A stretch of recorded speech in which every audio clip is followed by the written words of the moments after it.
switched. I regret all my life decisions. Yes, you do. Perfect thing to start out on. Yep. Oh, Dungeon Master, go ahead. Well. Thank you for joining us on our epic adventure to Descent into Scinparta, in which I try to torture my players as much as humanly possible and try to see how long they can survive in my fun house of horrors. Let's say hello to our adventurers. We have our half-elf druid, Eleonora, which I find hilarious that you still spell incorrectly. Yep. yeah.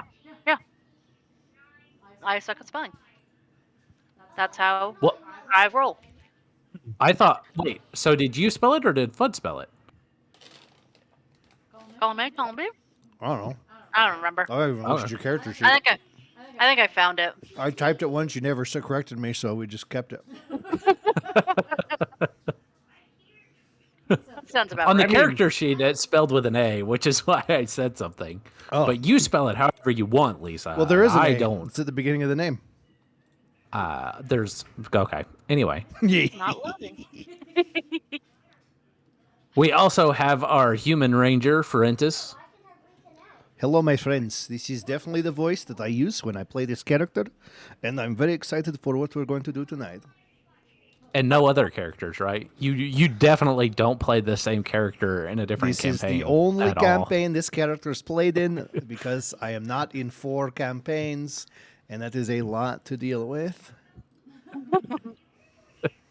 We also have our Genasi sorcerer / psychopath, Rothnito.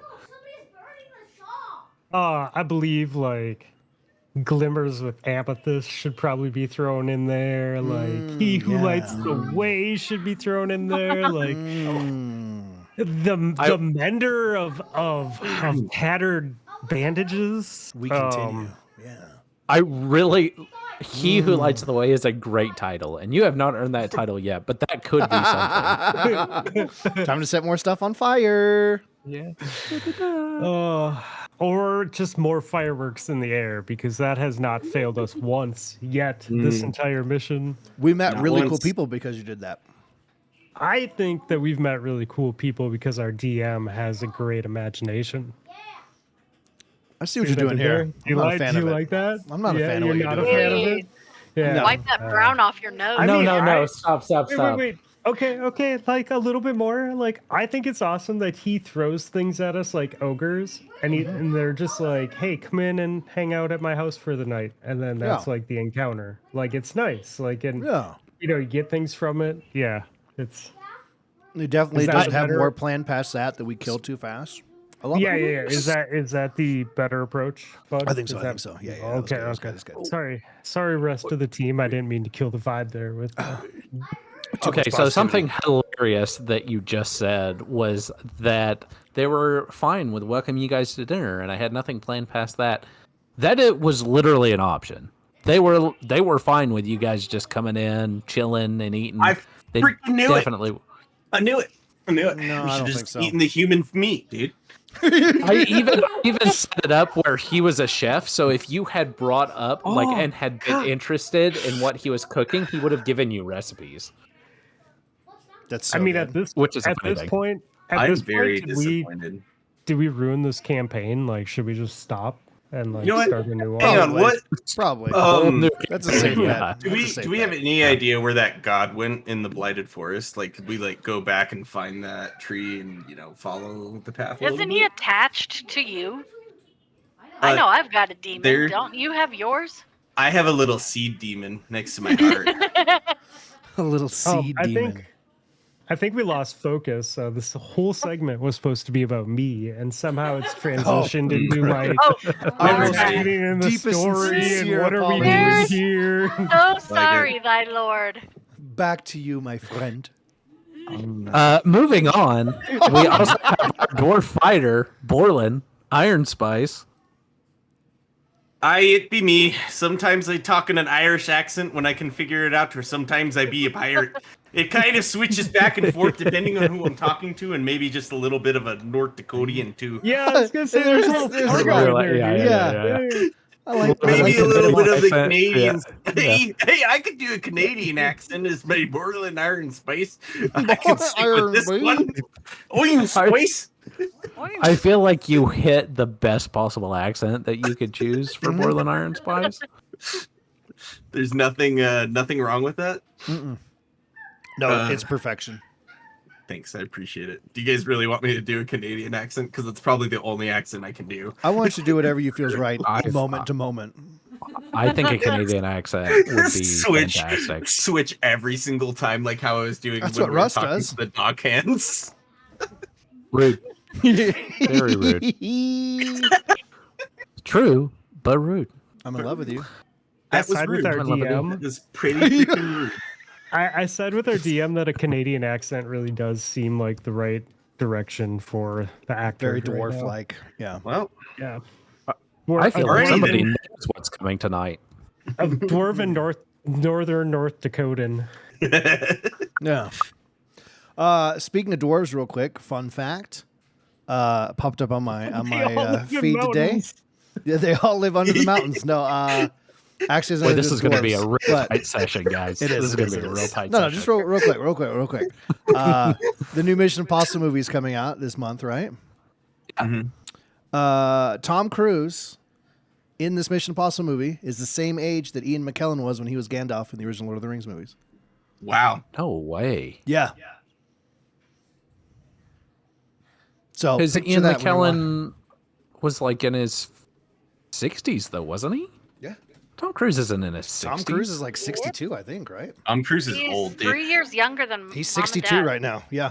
His face is Holy old too. Like in the cow. trailers and stuff, they did the premiere. His face is old. This is like the last 2 years is the first time he's ever actually looked old. I'm like, hey, he's finally aging. But yeah. Also, So that's he's older Scientology. now than Sean Connery was when he played Indiana Jones' dad. Fun fact. So when you watch Mission Impossible, I just want you to picture that. I can begin to understand why this is supposed to be the last Mission Impossible. Oh, yeah. Wasn't It's pretty tight is- for a 62-year-old, though. I mean, I'm not going to lie to you. I mean, I Incredible wouldn't be able to shape. do half of the stunts that he's able to do. I couldn't do it 5 years I ago. wouldn't even do a fourth. Yes, Rothnito? He does. Is it tight like a toiga? It's tight like a toiga. wait like a toiga. Oh, I love I'm so glad that you brought that gold. back. Anyway, take it away, Russ. Sorry. Oh yeah, I mean, look, if this is the way we want to do this session the rest of the night, I think I'm fine with that. Okay. So, Descent into Scinparta is a dark horror styled campaign, in which our intrepid adventurers have been through many adventures, and to catch us up on those adventures is Elmmerfudd. Hello, folks. Hey, you son of. Do you want to do it? For No, my it's too for my late. update, he even storms away like a dwarf. Yeah, yeah. That's great. It was like the geese from the Aristocats. Bump, Yeah. He's definitely like channeling that northern North Dakotan. Oh, 100%, 100%. Yeah. So for my update, I'm going to we're gonna do the Singing in the Rain style. I'm gonna lip sync while Borland gives the update. I totally forgot I had these. Starting now. I don't think he's coming back. We're just staring at an empty screen. That's like a really great face. Like it's a really good face. That's halfway to an effervescent Russell. We talked to a bunch of people. We couldn't make a decision. We made up an NPC that didn't actually exist. Each of us had a different note. And for the rest of the update, will be Borland giving it while I lip sync it. And 1, 2, 3, take it away. You cut out for me downstairs, so I didn't hear exactly what happened. But we be going.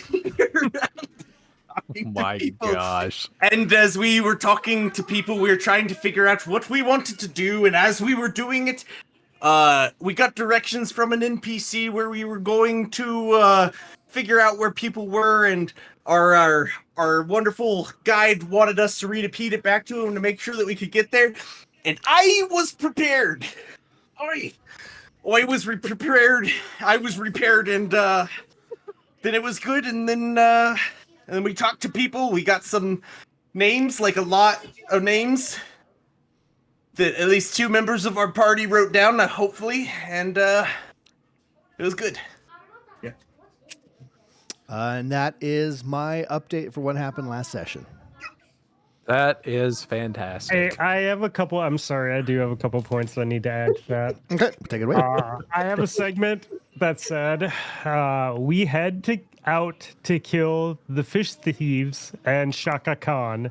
Shaka Khan. And then immediately I have in parentheses, just kidding.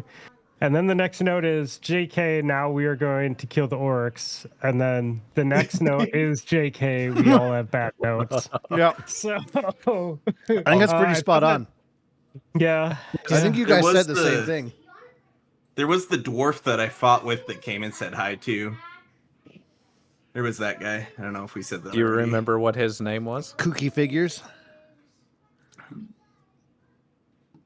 I should, because I served in the army with him. Do you remember what his name is?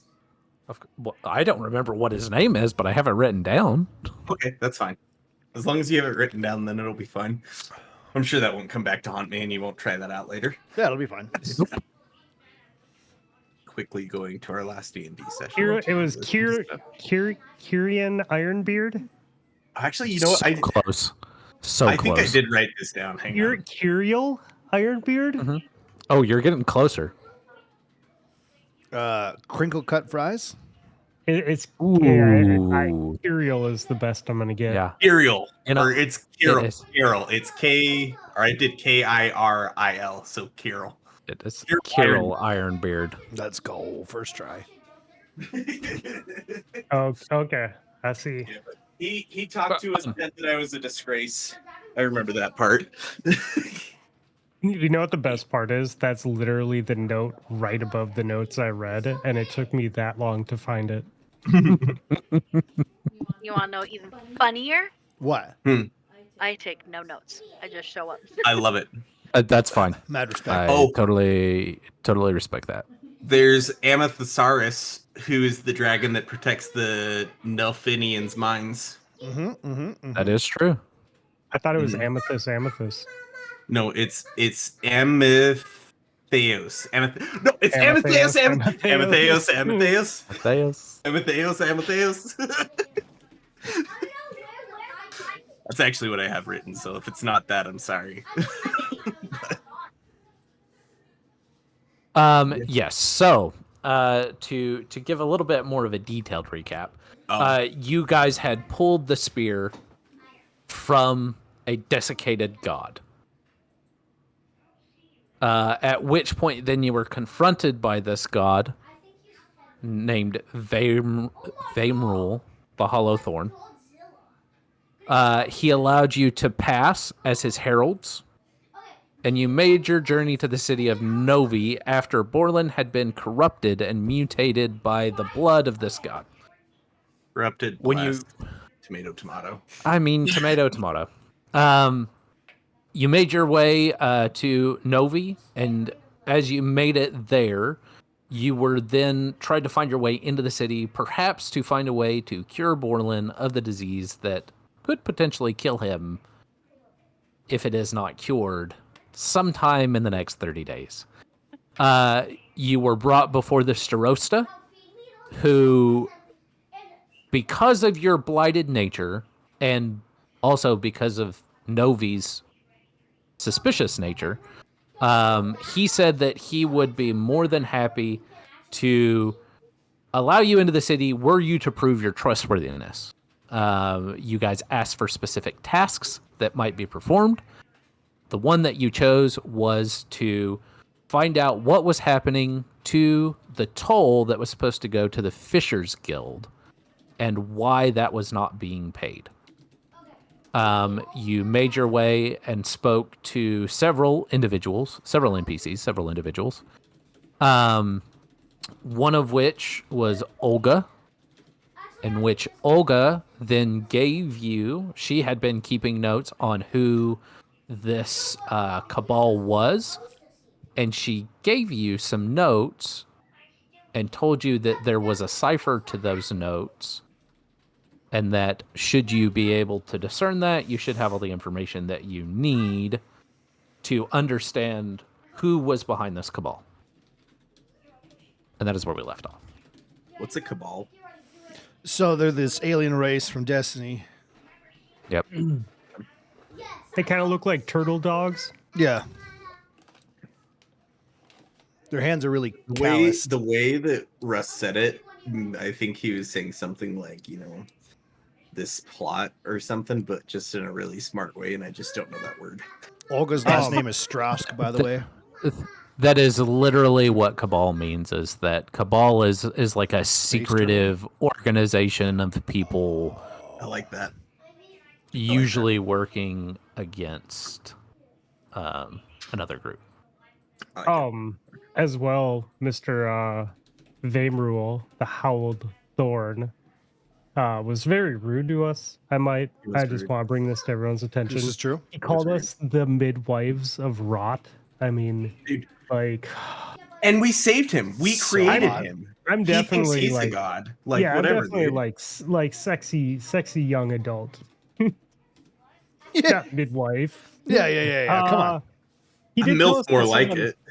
He did tell us that someone staked their claim on our souls. Mhm. Yeah, there was that, and Like steak. I guess the most important takeaway was that he was actually really upset because his parents named him Vamrule instead of Vayroot. And there was just we talked about it a lot the last episode, and I just thought it was worth bringing forward to this one. Thank you very much. Yeah. That is fair. And so we what will if we pick started? up. Yeah, we will pick up tonight's session. You guys have just left Olga's office. You have received her notes and her journal. I'd love to look at these notes. Okay. That's great. Yes. So these notes, I sent you an image. I don't know if you were able to. I found a way. We continue. Follow Rafiki. You know the way. I am also going to put it in the Discord so that all of you guys can have it as well. Do you have it up on your Twitch FUD? I'm putting it up there right now. See a nice, beautiful map. I I had see to yo, put Perfect. yo, Let yo. it block us. Oh, yeah. Just put it right over my face. No, I'm blocking just me and Roth. No, okay. You guys are I nice think that's bookends. really the Yeah. best choice. That's unfortunate. made a big So secret read. I will also put, because the actual image that was created by ChatGPT I love this. I love this so much. did not have it tried to misspell some words and things like that. Yeah, that sounds right. Yeah. So I will also put what it actually says. At least you didn't steal these assets from some local artist. That's good. I hope I didn't. That'd be embarrassing. But ChatGPT would have definitely been at fault were that the case. Start calling you Bungie. Yeah, real fast. So the notes say, waning mood, third day. The old bull has returned early to the Weeping Shallows. Strange tidal pool, not seasonal, circles the Blackstone after dusk, then disappears. Behavioral repetition suggests territorial dominance or guarding behavior? Full moon approaches, sixth day. A spike in the red-spined Velkfin, population by the Splinter Net Pier. One observed burying itself beneath rotted netwood.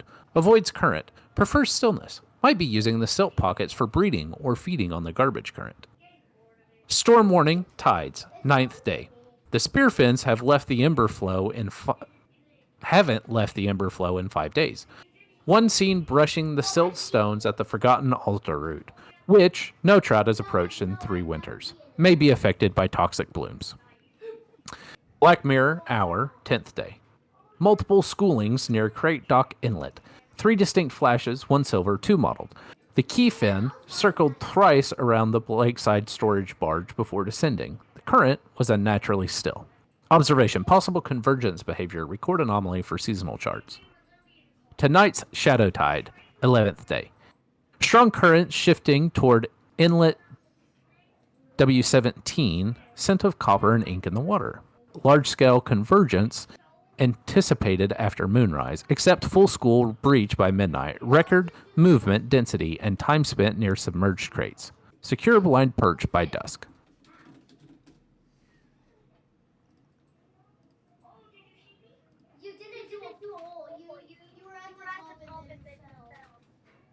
There is a note scrawled within the margins on the first page, and that one says, "The seventh tide holds the answer. It always returns to the dock." The seventh tide.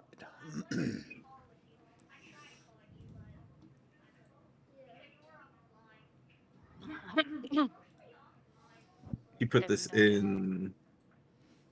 The I see it right here. fluffy finger my dungeon. Mhm. Seventh always comes back.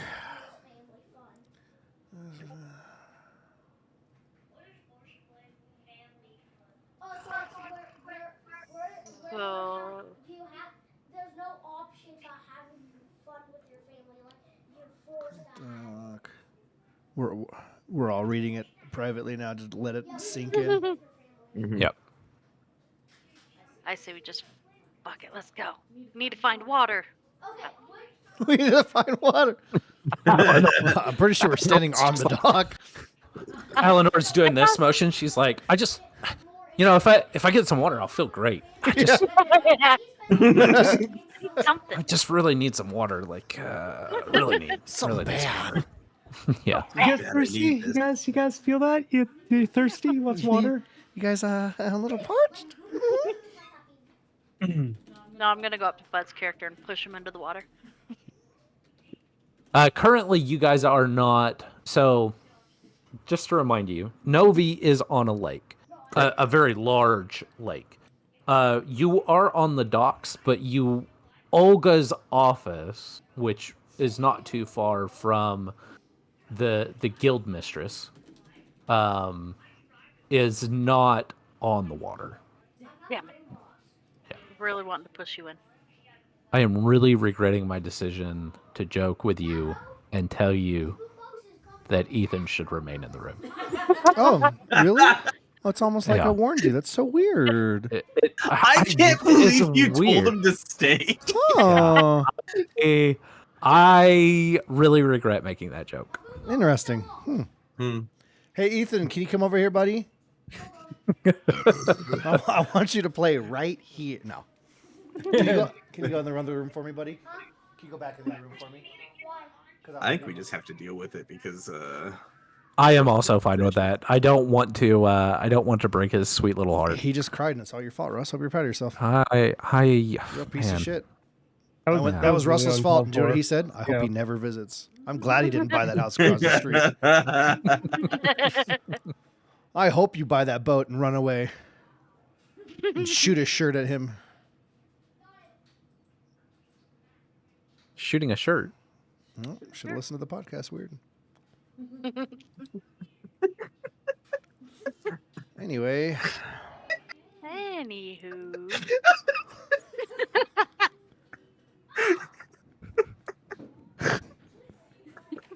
You forgot about that, didn't you, Egg?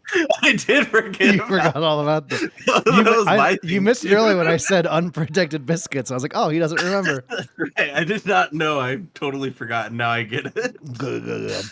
I'm having a flashback of that. All right. That's awesome. PTSD. So tonight, Shadow Tide, is that just when she took the notes, or is that conveniently tonight? Roll me Oh, an investigation check. I would love to do that for you. Thank you so much for the opportunity. But that's a solid 4. I like it. 4. There are a couple of things that you know. Shadow's Tide is in reference to a specific time of day. At least as a ranger, you do have an understanding of people have colloquial terms for specific times of day, but that is something that you are getting from that. But that's about it.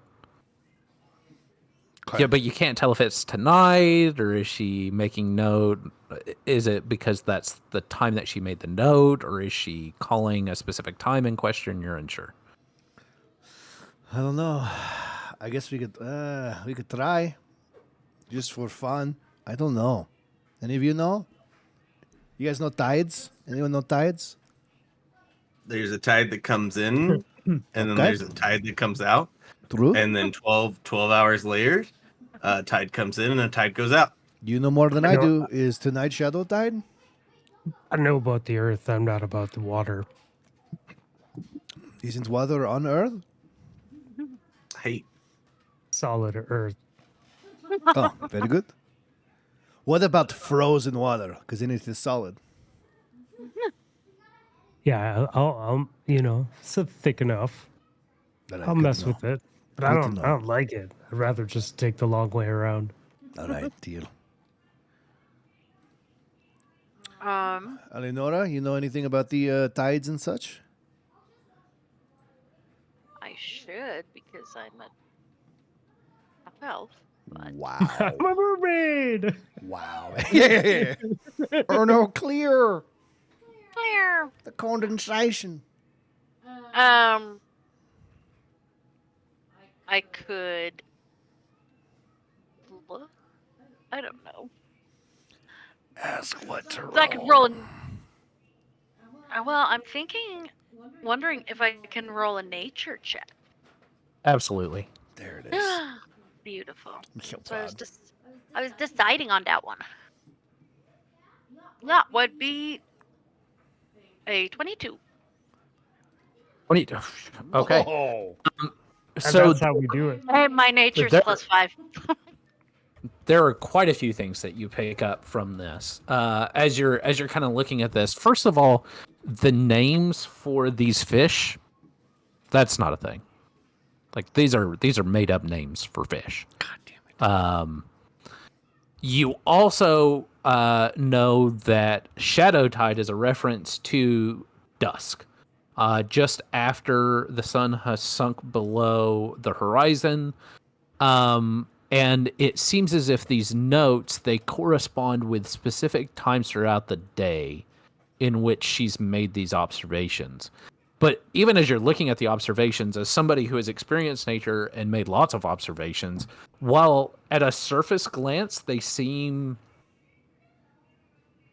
Legit. to be real, they seem legit, you realize this doesn't make any sense from a natural perspective. This doesn't make sense, guys. What? These fish aren't real. Wait, what? yeah, it's probably talking about specific people coming in and the names of those fish. Sorry. And the names of these. And the names of these fish. Are we? I think that it's in reference to saying which like descriptors of the people coming in and out. So like the old bull could be somebody that's old coming in and out, or like who is a stocky person that is old-ish looking. In Does that make sense? conjunction with whoever's, because we have the group of people that when they're in charge of shifts, that's when the shady shit happens, right? Mm-hmm. So in conjunction with who's coming in with those shifts and whatnot, maybe Maybe. is what you're saying. Something like that. Okay. It's a really good thought, actually. I would have liked it better if it was in your voice, but whatever. It's not a big deal.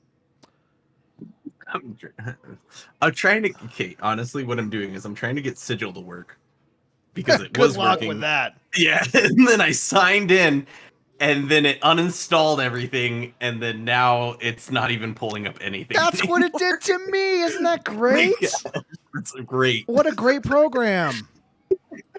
Awesome. I love it. Anyways, continuing on. Yep. So I guess the easiest way to just figure stuff out is like watch over a night shift and see like where we're starting in the cycle, or if something is like we've heard everyone say like it's happening during this with these people, and but we don't have any more information than that. Wink, wink. So I think no matter what, we should probably like watch a shift and see what we can pick up for ourselves. Yes. You're smart, man. Yeah, maybe once in a while. I will say this, Eleonora. Shadow's Tide is not. It is not a time that has happened yet. Okay. Guys, it hasn't happened. When is it supposed to happen? I'd have to look. It is. I think I mentioned this before, but it is the hour that takes place directly after the sun has sunk below the horizon. Takes place after the sun has sunken below the horizon. Interesting. By 1 hour. All right. Well, I mean, we know when to watch, I guess. See what goes on. Thoughts? Will be, yes. All right. That will be the best time. Let's go take a look-see-wook-see-poo at these dock earrings. The docks are large. We're talking about like a mile long. Rough. And no one has any... Because we were talking to Miss Stutterer, and she couldn't tell us who was working when, where, even though I feel like she actually knew. That was annoying. We could try and talk to some of the other people that we got names of. That's true. See if any of them know when, if there's one of these people's in charge of them, if they know when, usually. You'd assume they'd pick that up at some point. So, kooky figures, right? No, I'm just kidding. Ergen Velk. Erden Velk. Yeah, the note was that they're very nice. Yes, very nice. So, I'm down to look for Erden Velk. There is Yu-Gi-Oh fingers too, the Dockmaster. Yep, the Dockmaster, Yu-Gi-Oh fingers, kooky figures. Yeah, I'd say Erden. Everyone, Erden? Yeah. Yeah. Good, Sounds Borland. good to me. All right, let's go find Erden Velk. Go ahead. No. How are you finding Erden? Erden! No, I'm just kidding. Can we just scream as we're going? Just skipping down the dock. Skipping down the dock screaming. Because when we talked to Nice Lady, she didn't tell us where to find them. We know where the Dockmaster is. Honestly, it'd probably be best to go with these names to the Dockmaster and figure out where we can actually talk to these people. The Dockmaster was on the list. No, we can talk to the Dockmaster again, I guess. But yeah, it would be kind of suspicious to be like, hey, can you tell us anything about this entire list of people that you work with secretly and disgusting things? Yeah. That's true. Well, we can talk to him. We don't have to tell him what we know. That's true. Just be like, hey, how's work been lately? Ask him where to find people. Yeah. That dark tide is crazy, no? Stuff like that. Yeah. All right. Yeah. I'm fine Seems with like the only whatever. place we know where to start. All right. To the Dockmaster. We know where they're at. I believe. Let me make sure. Because we've been to that office. There's a Dockmaster and then a Dockmaster Overseer. Whoa. That would be like. Eight overseers. So Which one's Cookie? Joran Skelnick, is that who it is? Yeah, you're in. Joran Skelnick is the Dockmaster Overseer. I believe the person that you have already seen. Hold on. Is Luigi? It was Luigi, right? Oh, I think you're right. That sounds familiar. Well, that's actually better that we're not talking to Urine then. I don't think. Have you guys seen a dockmaster already? Yeah, that's who told us the initial like who we could go talk to for different stuff. Oh, was that Luigi. was. I think you're thinking of. Nope. This is the note that I have. I'm looking. We had to talk to Luigi. He acts like he's too busy for us. We blackmail, threaten, and extort him. He opens up to us. Certain shipments have gone missing. Certain guild members are always involved with those shipments. And then we Yes, got the but list of people. His name was not Luigi. Yeah, I'm pretty sure that's I'm what pretty it is. sure that was his name, It's yeah. right in my notes. Oh no, you're right. I wrote Luigi and Toad, next room clerk. Okay, I'm looking back through my notes. Stumps. What about Vera Namaste? Who is that? You guys are killing me. And I've got Tivo Hreshnek, who was in Half Orc. What about Belika Travni, the mistress of tides? I've got that, and then Ilian Mistress Jacksoff, of a Tides. teenage boy.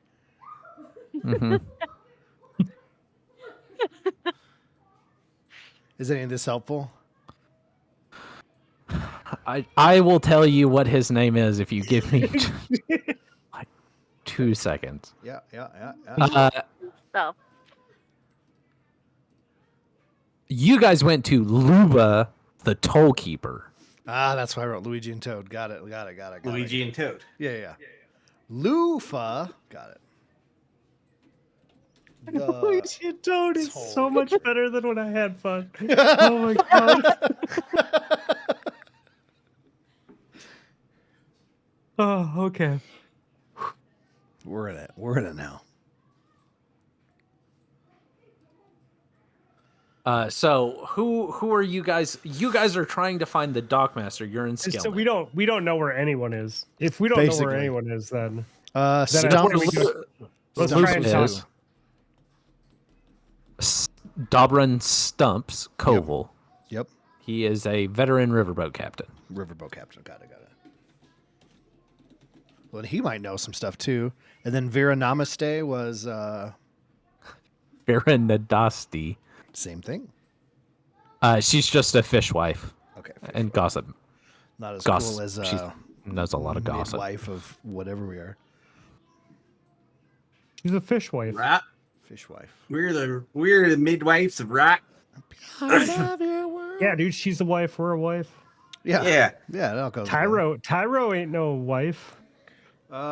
Maybe Stumps would know people shifts if he's there all the time as a riverboat captain, because no one else we've actually met is. Well, okay, finding the office of the actual dock master who isn't Urine, would probably be pretty easy. I'm sure they have a pretty good looking office. Then if we walk in, they're like, "Hey, it's me, Urine Skillnick." We'd be like, "Oop, wrong person. You're evil," and then leave.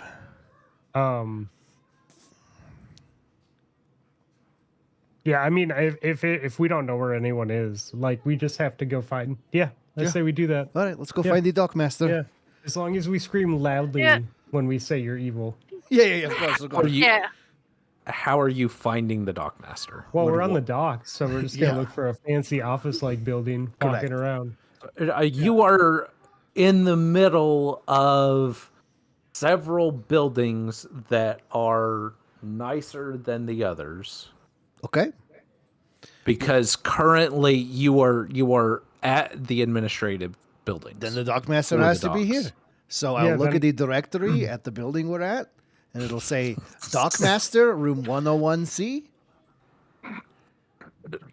Sure. So Give I- me. So we would walk if we were by fancy buildings. We're just gonna start walking in. Yeah. Until Well, we're someone, already like, in the offices. Like we're just gonna go question the This first person we office. can question. No. Yeah, this I is like great. it. I like it. Let's just go door to door. Actually, at this point, like, let's Yeah. go down the hallway, knock on a door, say, "Hey, do you know anything about this?" They're like, "No," and then be like, "Nah, you know something. Tell us what's up." We just take turns talking to him and roll to see if we trust him or not. Yeah, I like that. Yeah. Does the directory tell me anything? There is no directory. This is a shitty building. Occasionally Well, with times. This building. right now you're outside the building, so you're kind of like in this courtyard area in which there are tons of people that are bustling around. And there are several buildings that are large, lots of windows. They appear to be better upkept than the rest of the buildings around town. Is there can I any go back to Olga? signage? As I say, is there any signage on Good. any of the buildings? Because the head administration had a specific sign. This is true. They do have signs. Is there any One that of looks which like a boat or a dock Or a master. or a mast? Master. you know what? Come to think of it, there is one that looks surprisingly Like like Leonardo a DiCaprio? dude with a top hat and a little monocle. Ooh. Is he on a dock? Mr. Peanut? Because if he's on a dock, I think that's the spot. We should all just charge yelling at him. Are you the dog master? This is a dude on a sign. So you want to charge up to the sign and ask it if it's the dock master? You sign. Wait, I'm half tree now. Maybe it'll talk to me. Can I want to go up to the sign. I want to go up to the sign as everybody's looking at me. And I want to go. I am Groot. I am Root. Root. Are you the dock master? One of the guards kind of walks up to you, Ferentis, and he goes, "I think your friend is getting worse. No, he's trust me, he has always been like this. I think it might be best for the people if we probably imprisoned him. No, Quarantine him everything or is fine. so. This has been. He was dropped on his head as a youngin, as a dwarf. You all know they're always in the mountains underground. In the mountains. Yeah, Doing mountain as things. the dwarfs do there. And you got dropped and probably a pickaxe through the side of his head. All the good stuff. So the guard that you're talking to is a dwarf. you know how your people are. Yeah, It's okay. yeah. My friend's a dwarf.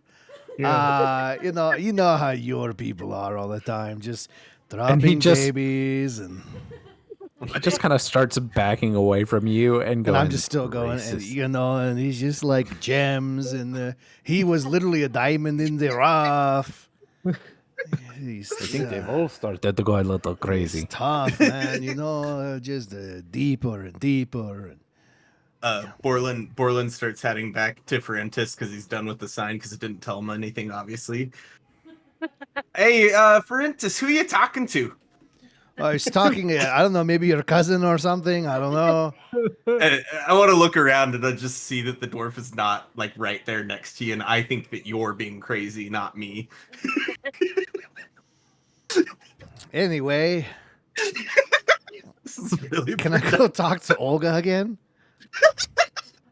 You absolutely can try to go back and talk to Olga. I would yes. love to try to go back and talk to Olga real quick.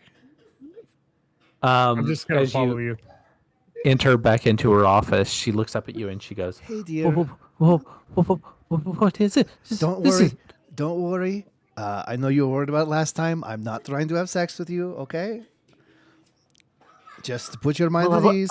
I wasn't worried about it before, but I am now. But you literally said it last time. It was really weird, and out of You did nowhere, say it. you literally said it to. Yeah, it was weird. Anyway, we're looking for the dockmaster, where their office is. Could you tell us where that is? You're looking for the dock master? But Yes. but did you not read my notes? I did, but we're trying to find the other people on the list while we wait for nighttime to come.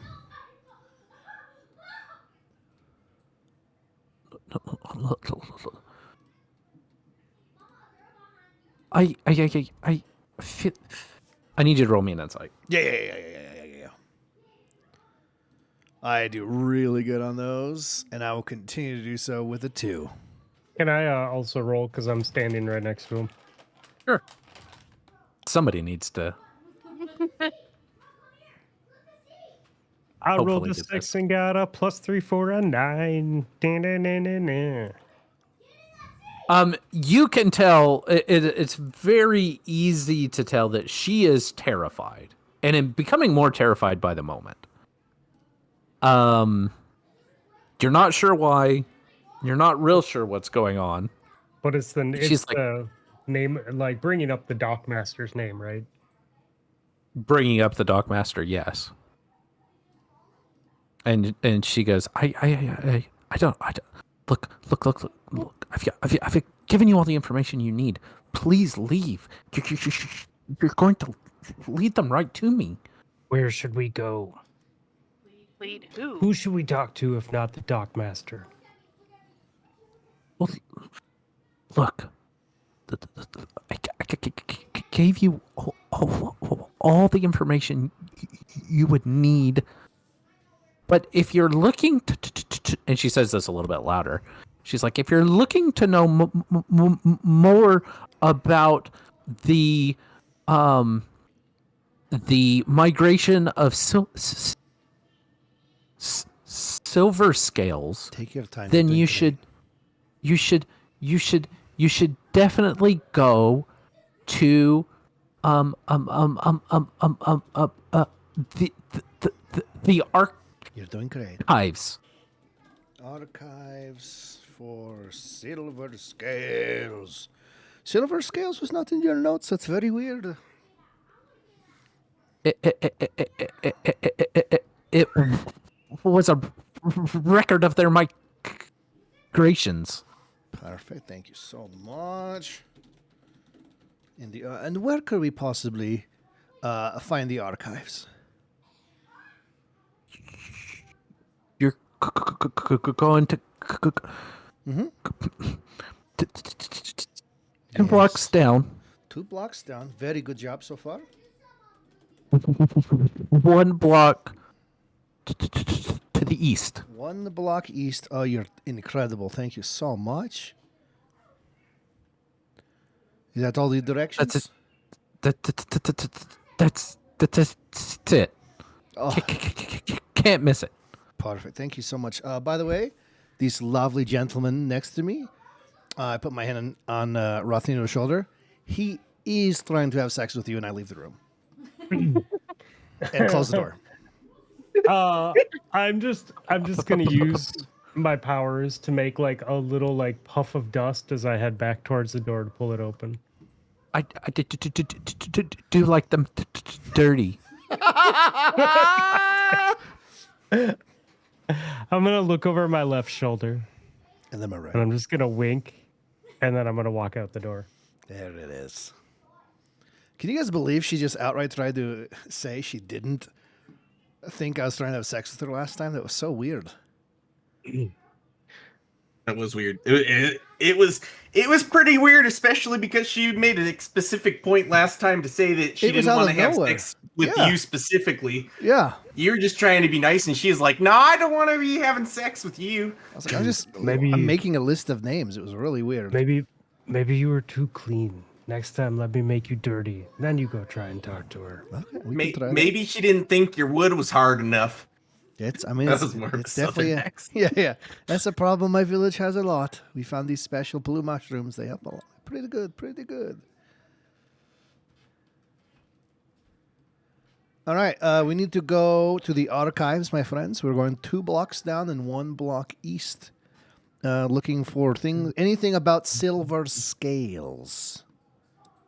Hey, we passed that on the way here. That's perfect. Do you know the way? I do. I lead the way because I remember the path that we took last time. I'm gonna look at Ferentis and go. So we're following the tree. Yeah, absolutely, absolutely. I want to be just humming. I'm Root. I'm Root. I'm Root. I'm Root. I'm Root. What father? So, just off of the Guild Square, nestled between Tallyman's Hall and the Guild Council House, you come to a grim stone-faced building rising 3 stories. The Guild Archive loom like a mausoleum to bureaucracy.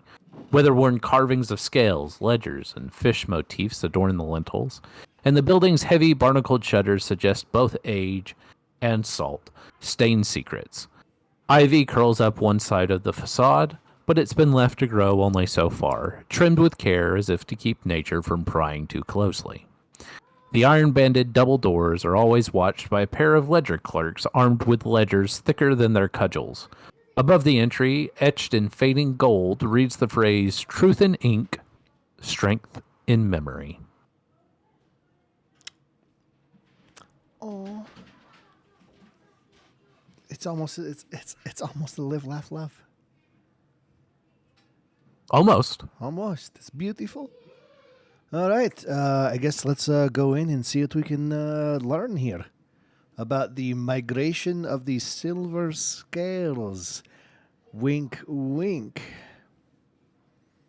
Inside, the scent of wax, salt, and old vellum hangs heavy. Dim lanterns hang from chains above vaulted ceilings, casting long shadows down rows of tall, iron-framed shelves. Documents are stored in categorized scroll cases, ledgers stacked in locking iron cabinets, and preserved records wrapped in oilskin hang in labeled bundles from hooks. A central rotunda allows for reading under natural light from a domed skylight. Its panes sea-stained and streaked. The main desk is manned by a young woman and a flutter of what appear to be nervous junior scribes.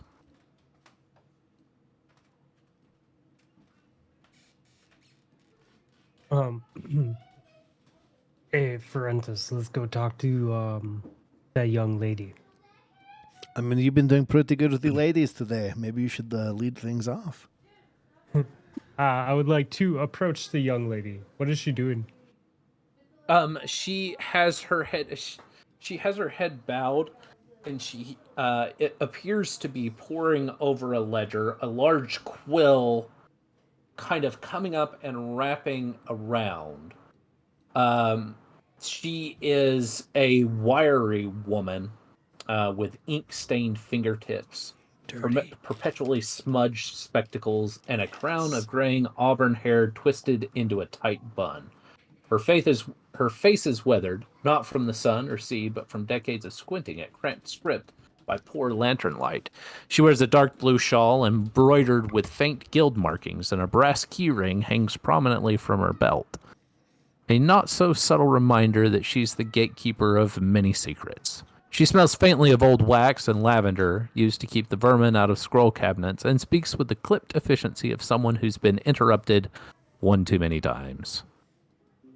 Are you the gatekeeper?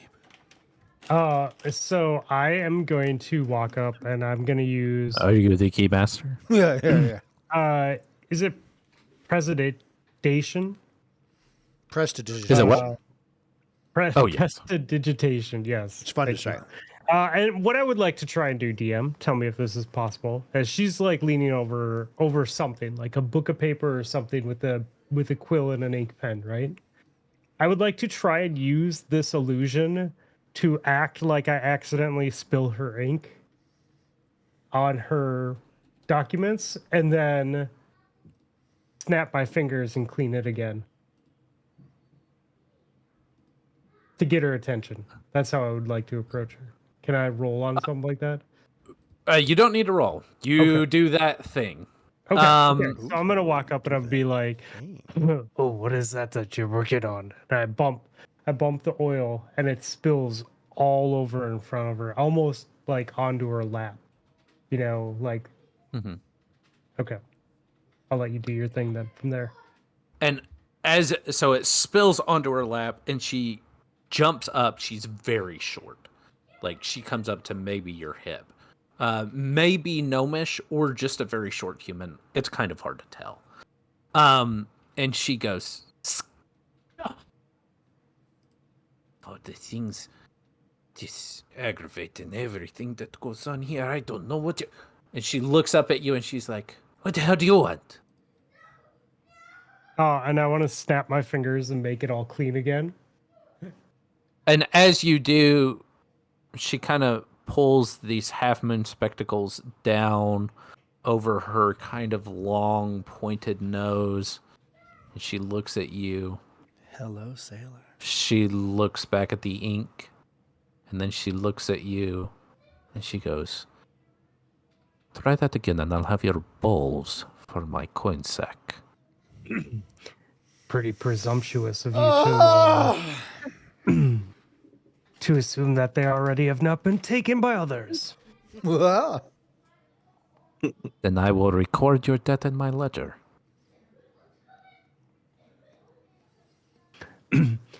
Ma'am, since I have your attention, what am I asking her? Sorry, group, I totally spaced. What is the whole thing? What are you trying to find out? Sink or swim, dog. Good luck. Okay. I'm just. Boop, boop. Is that really where you want me to go with this? Because I will. Silver scales. Oh. What can you tell me about silver scales? I can tell you that it is the main source of income for Novi. That it is one of the things that we trade heavily with the dwarfs, because of the silverfish that run in the lakes that come from the Crystal River. Do you need more information than that? I'm totally at a loss here, boys and lady. Buddy, you walked up. Good luck. Should you need further information, there is a book you can reference. Yes. I would like. You're doing great. You are Fish out of water right here. Damn it. Yes. That's my boy. I would like to take any information you might have on this fish.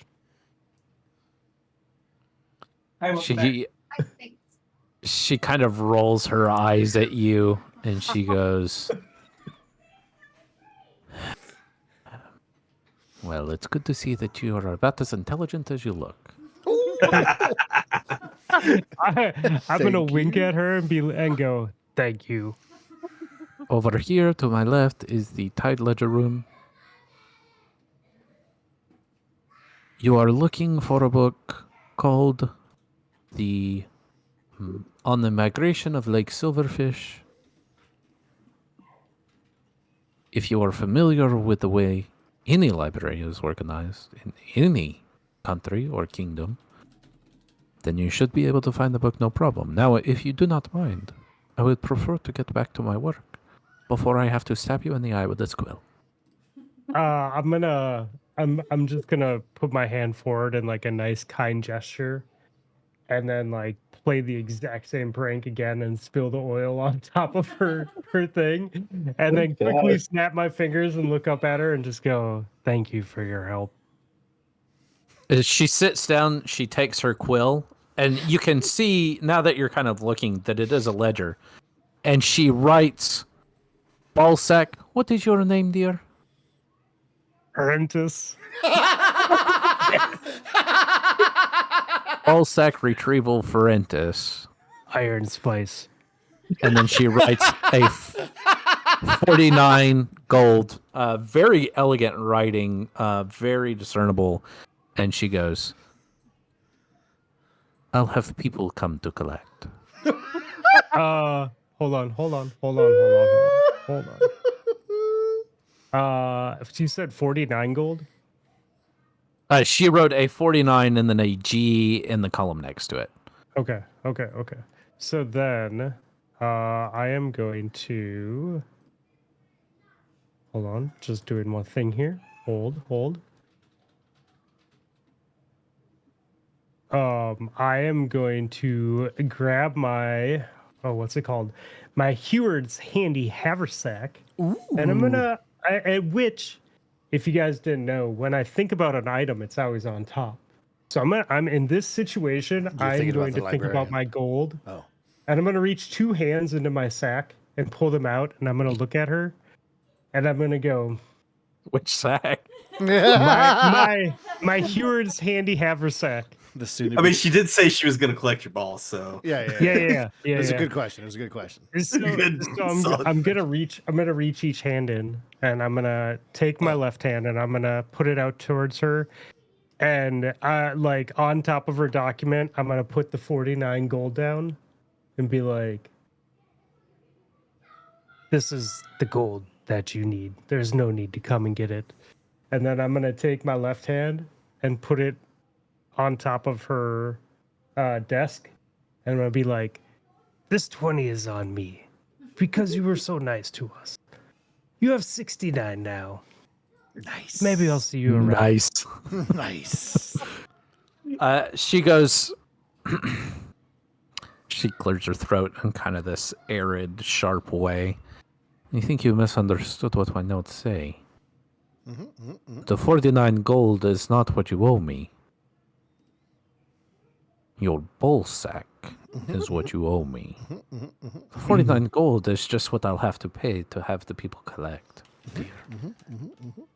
But I will take this 20 gold. The way that I see it is, I will take this and the 20 gold, and we will forgive this debt. And she kind of sweeps it to the edge of the book, and she opens this drawer under the book, and it is stinks. Tell me it stinks. Tell me it stinks, baby. filled Tell me it with stinks. gold. Yeah, baby. Dang And it. platinum. And she kind of sweeps it in, and she goes, just remember for next time to mind your manners. thank you. And if anyone comes asking, again, Ferentis Iron Spice. And I walk away. I'll remember.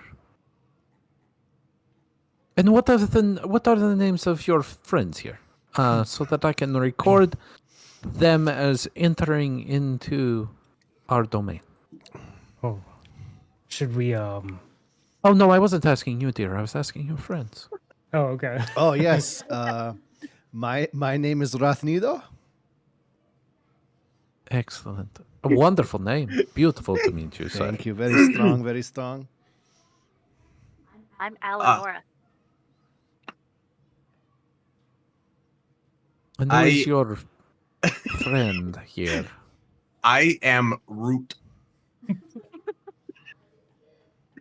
Look, Fitting. Fitting. Please, I have much work to get on with.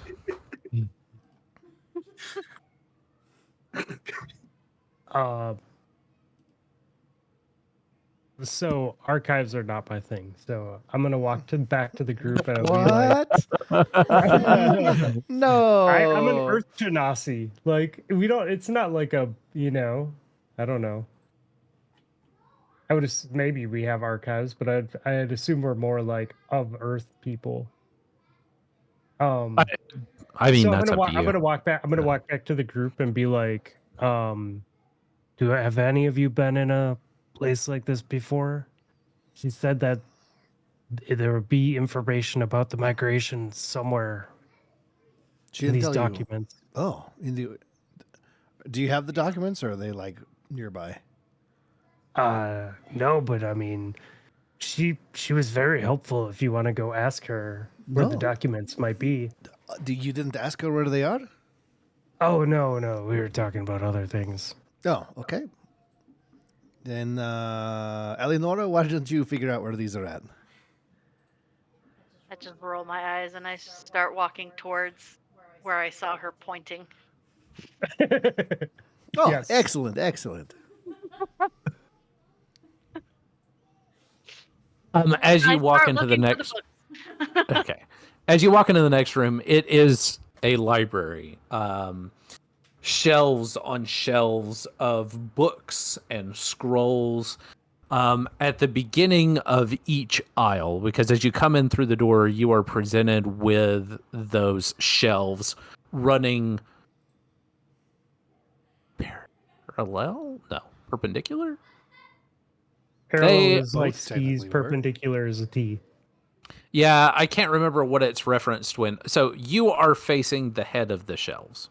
If that makes Okay. any sense. Yeah, Perpendicular. so they're A like T. this, and I'm facing it. Yeah. Yes. Yes. So I Yes. Yes. can't see the books. I have to look around like that. Oh, Right.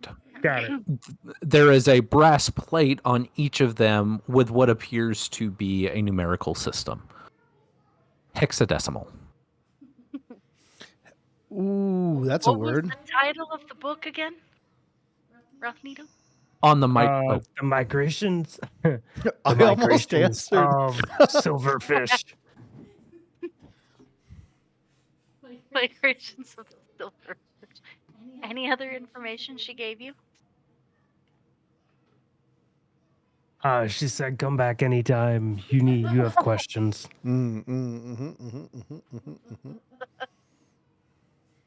She seemed real nice. She was very helpful. Real ball buster. I've never been in a place like this. Where do we look? Eleonora, do Normally you? we get the number Oh, from her. So I tell the boys, say, stay here. okay. And I go talk to the librarian. Yes, yes, I like this. And I approach her and I go, I'm sorry for my idiot friend. But could I please have the number for the book so I can go grab it? yeah, it's all right. I understand. Boys are idiots. Yes. So you're looking for the book on the migration of Lake Silverfish, Yes, ma'am. which would fall under the Dewey Decimal System of 469.3.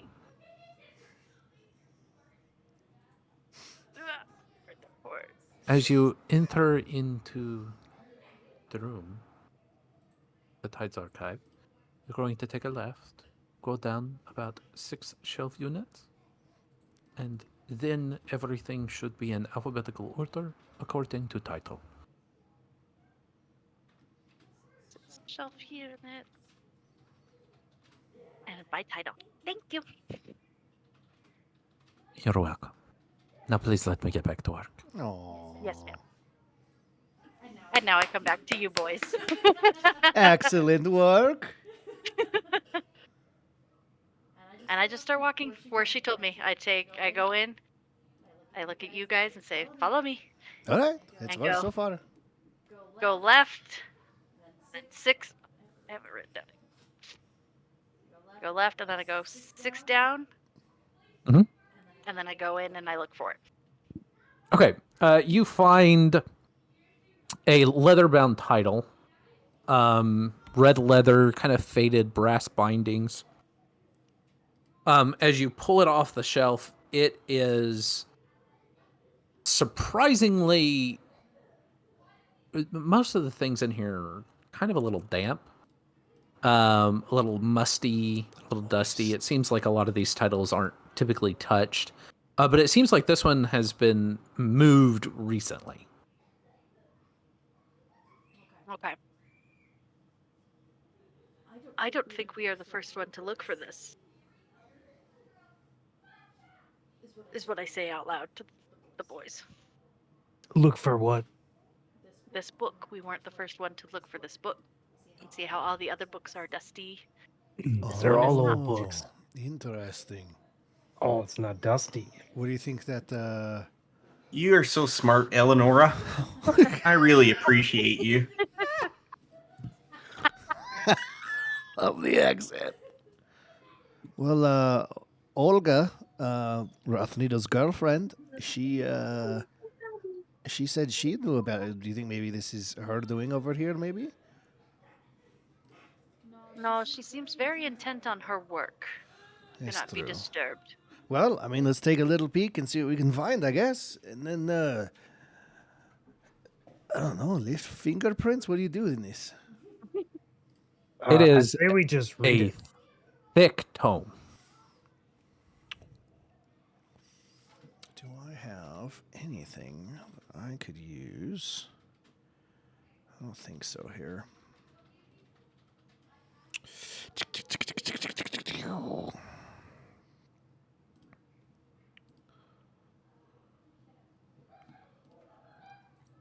Well, I guess look for I guess the index or something, and see if there's anything that pops. Let's do the obvious stuff before we get into the espionage. Yeah, so I take the book down. Mhm. Is there a table nearby? I can't remember. Yeah, you as you were walking past, you found some tables that seem like they're set up for research and study. Yeah. Okay, so I grab the book and I go put it at the table. Okay. What language is it in? Nobody's I hadn't opened the book yet. I was gonna say, I was about to open the book. All right, I'll be quiet. Will you? Yeah. Fantasize about your Will girlfriend you? over there, okay? Nope, I won't. Fantasize about your girlfriend. I just flip it open to the first page. Roll me an investigation check. Or a perception. I'm gonna do investigation because it's higher. I love that. 12. I love that you love that. I love 12. Well. There's as you go to flip the pages, there's something that feels off to the book as you start to open it, but you can't. Oh, you feel like you're so close, and like it's like one of those things that it's like that feels off. Doesn't That's feel, off. yeah. There's something something off about wrong, that. but I don't know what. Yeah. Anybody else care to do Oh. anything? I would love to do an investigation check with my Disadvantage. disadvantages. Let me do that because I feel like Yeah. I haven't been I was gonna say, contributing. I Might start be- to kind of like. Yeah, I start to like, I grab the. Oh my gosh, my brain just stopped. The cover of the book, and I'm stopping and just staring at it. Like, And you're not able to open it? no, I haven't opened it yet, but it's one of those where I'm like, something feels wrong, but I don't know what. I got an Spells. 8 with my Let's disadvantage. Go, baby. Too easy. You get distracted because like the little root that's growing Yes. out of your chest, you Uh-huh. notice that there's a little leaf on it now. Oh. Can I have like a little sprig come out too around this time Yeah. that's been following me around? Yeah, he's just dangling Yeah. off of my little leaf Yeah. chest. I like that. Yeah. I love that. All right, well then I'm just gonna pay attention to my little sprig thing and be on my own again, just like slunk back into the corner, slunk back in. Yeah, just sit down next to I for just me sit and just be like this.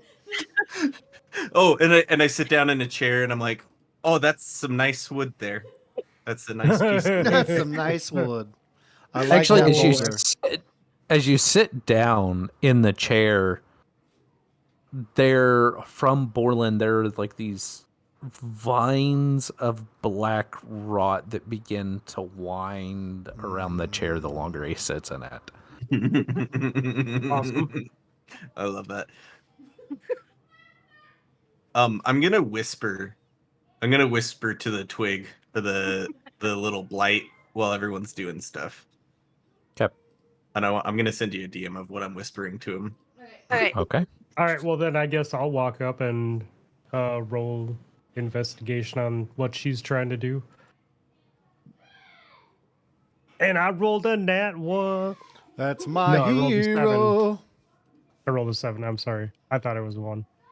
You rolled a 7. You were doing an investigation. Yeah, it was 7 plus 1, so I rolled an 8 total. But As you're trying to look at the book, you are distracted by the fact that Borland is whispering and what's going on with the chair, and you're like, it's just annoying enough to where you're not quite able to really concentrate on what is going on.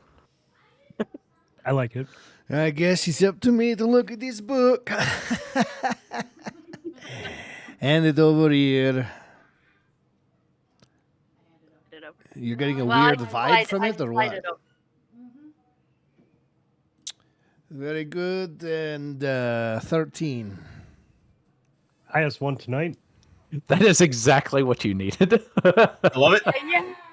I'm glad because Legend. otherwise I was just gonna open it. I was going to do the same thing. As you're looking at this book, and you kind of take it from Eleonora as you're both kind of looking at it, and you realize that there are a section of pages that appeared to be glued together. And as you flip open the book, you see that it is chapter 7 that has these pages glued together. Chapter 7. Glued together. Also, roll me a perception check for Entis. Oh, I'd love to. Thank you so much. 6. I hate tonight. This is bad. This is just awful. You begin to hear something whispering in your ear. Of course. Thank you. Is that you guys? Are you talking to me right now, guys? I'm not, no, but there's Borland over here is whispering to his blight stick. Oh, thing.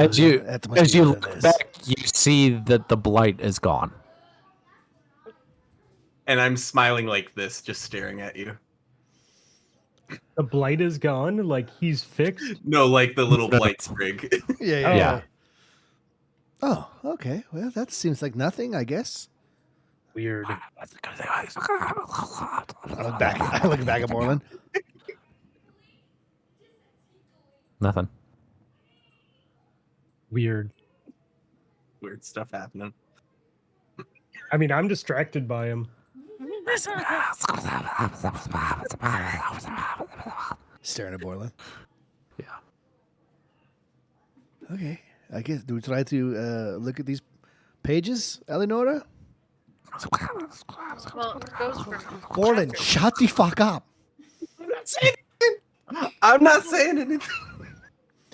Eleonora, look at these. What do you think? Can I hear the whispering too? Or is it just Borland, shut up. he's not saying anything? He's whispering nonstop in my ear. It's driving me insane. Anyway, I do you hear him. anything about this book? Or over there. Borland, I It's swear. weird. It's weird that it starts at chapter 7. It is very weird that it starts at chapter 7. Is there any other part of this chapter? Borland, if you interrupt me one more fucking time, dude, I swear. Perintis, look at your shoulder. I want to tell, like, I just want to be like this, like, just pointing at him when only Perintis is looking at me. Just right there. You turn to look at your shoulder, and then in your other ear you hear. I spin to the other shoulder. As you're like spinning around, roll me a dex. Dex. I just like murder Perintis. Dex. Initiative, maybe. Roll me something Oh, that would be initiative? associated with speed. So like acrobatics, yeah. dexterity, initiative, something. Athletics. Well, I'll do an initiative, see what happens. Oh, natural goddamn 20. Oh, Yes. Oh, Yes, boy. I told baby. you to shut up, Borland. So as you turn to look, you see the little sprig go and like try to like jump off of your shoulder. Wings of Seraph Blade. Gah! Straight through that bitch. Yeah. Fruit Ninja is back, baby. Yeah, like as it's leaping, and it's like leaping towards Borland with like its little twig mouth, like. I And then like it's just- Spider-Man thwip at it, and then the second it dies, I pull the sword back in. Like, Yeah, and it just and falls to the ground in pieces. That it kind of like turns into like this golden dust as it like floats away. It dies. I'm looking straight into Borland's eyes. This is your last fucking warning. I'm not gonna even say anything. I'm just gonna kind of like turn a little bit and just. Why don't you cook up some silence? All right, Eleonora. What do you think of this book?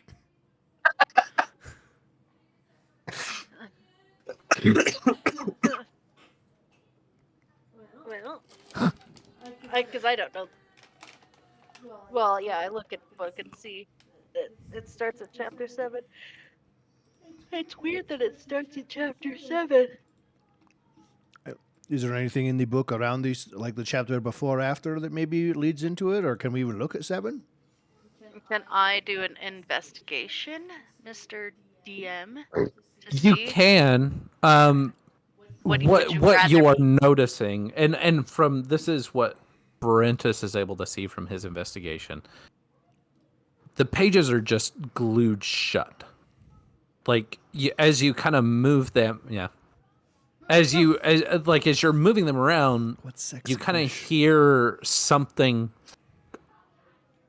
against the inside. It's almost like as you move those pages, you can feel there's like a stiffness to them, as if there's more in there that should be there. could Like a sock? I use my mending spell to fix it? I think we should cut it open. Mend? Does it revert to a natural state? The glue is it's nothing spell like, and it is unnaturally glued together. It's not like, oh, these pages just stuck. It's like, Yeah. It said it can physically repair things and leave no trace of former damage. Because I have it too. sure. Of- Then I will say, yeah, you could use mend if you wanted to yes. revert something like this back to its natural state, since it is There might- unnatural. Yeah. I kind of look There's at it something and inside see of that book. that it's stuck, and I Borland? try to like That sounds gently pick the pages apart, and I can't, and I'm like, oh, and then I mend it. Okay, you. Awesome. Fun. There's it's weird as you cast men. There's almost like this emerald flash of light, and you can see almost as if the pages of the book. It's almost like they grow little like leaves and things like that before they kind of fall away, and the pages separate. And inside you find a folded sheet of paper. Okay, I pick it up. Or parchment.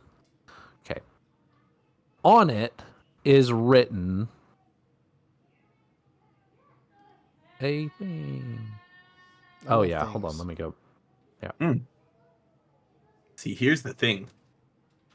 Tell me Might be what a the little thing bit is. strange, That's fantastic. But then again, no. sometimes it can be kind of squirrely too. Okay. So Doing you awesome. see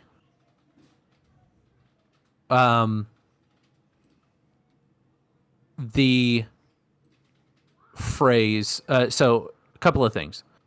You see a series of the names of the fish and then a name next to them, and you also see what appear to be things like Weeping Shallows, and next to it appears to be a location. So next to Old Bull is written the name Andrus Corvin. Isn't that a name Somebody for your write- book? Andrew, or You're thinking of Corvus. That's. I was gonna say that sounds No. really No. familiar. Yeah, that's off of Star Wars: The Clone Wars. Next to Red-Spined Velfkin That feels like a slur.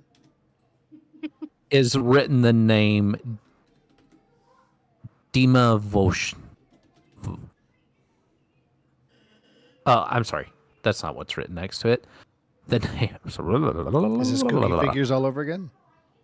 Yep. Is written the name Erden Velk. Got it. The Drovny fish is set to equal Mira Drovna.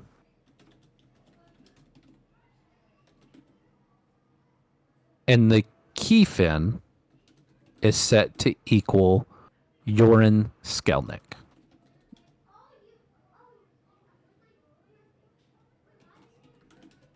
The locations, so Weeping Shallows equals outskirts of Novi, hidden trailhead. Splinternet Pier equals abandoned pier south of standard shipping lanes. Forgotten Altar Route equals site of old ritual stone by the blighted waterline. And W17 Slow equals down! warehouse. Jeez, you yelled that so loud. He's very loud. It was in this ear Scared and out. the crap out of me. Blighted water line. Yeah. Please continue. Okay. W17 equals warehouse 17 lakeside restricted access. We got a very emotional edit to show you. It's very emotional. Don't cry, okay? Yes, you can Don't cry. cry. Wait. Hang on. It won't load. Why won't it load? It's very It's loading. While they're doing that, I mean, if you wanted to, you could kind of go through those locations again, because some of us can't type as Don't fast. cry, Dad. Don't cry, Okay. Dad. Don't cry. Weeping Shallows It's so emotional. I know. is equal I to know, the outskirts it's so of Novi. emotional. I know. Let it out. Let it out. Let it Splinter out. Net Let it out. Pier Let it out.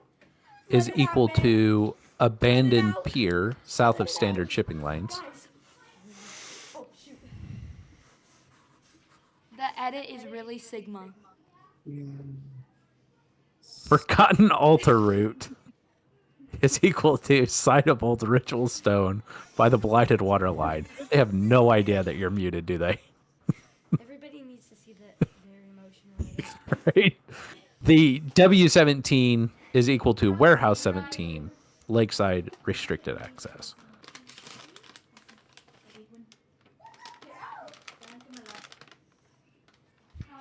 Don't forget to close the door. And you also there's a note at the bottom of the cipher that says overheard plans for secret meeting. Warehouse 17. Secret meeting.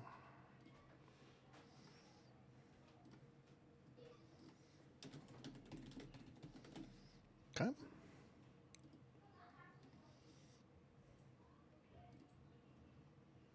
And it seems to correspond with that last entry that said tonight, Shadow Tide. Black Mirror breaks silver scales.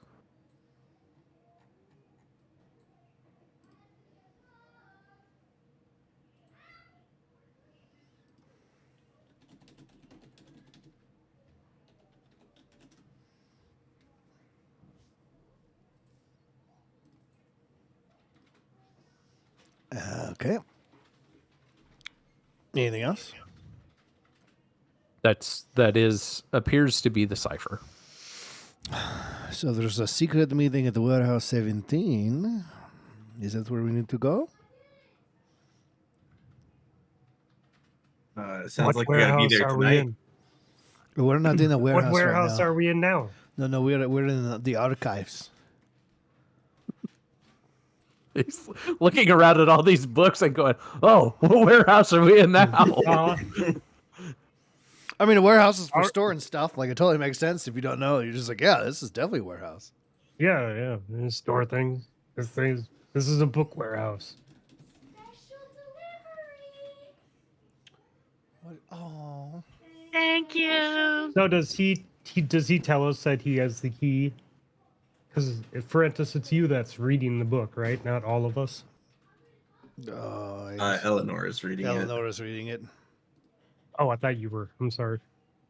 This was a piece of paper that they pulled out of Yeah. the book Oh, okay. and comparing it to the notes that you guys have.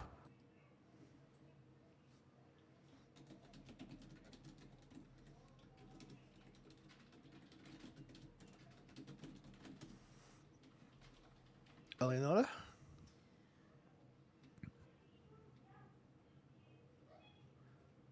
My brain stopped. What? Hello, you are You're reading the the one book? reading the book. Do you have What a do you do? key?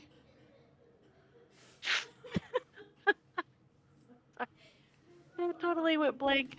Okay. So I think these locations, because I'm looking at the paper,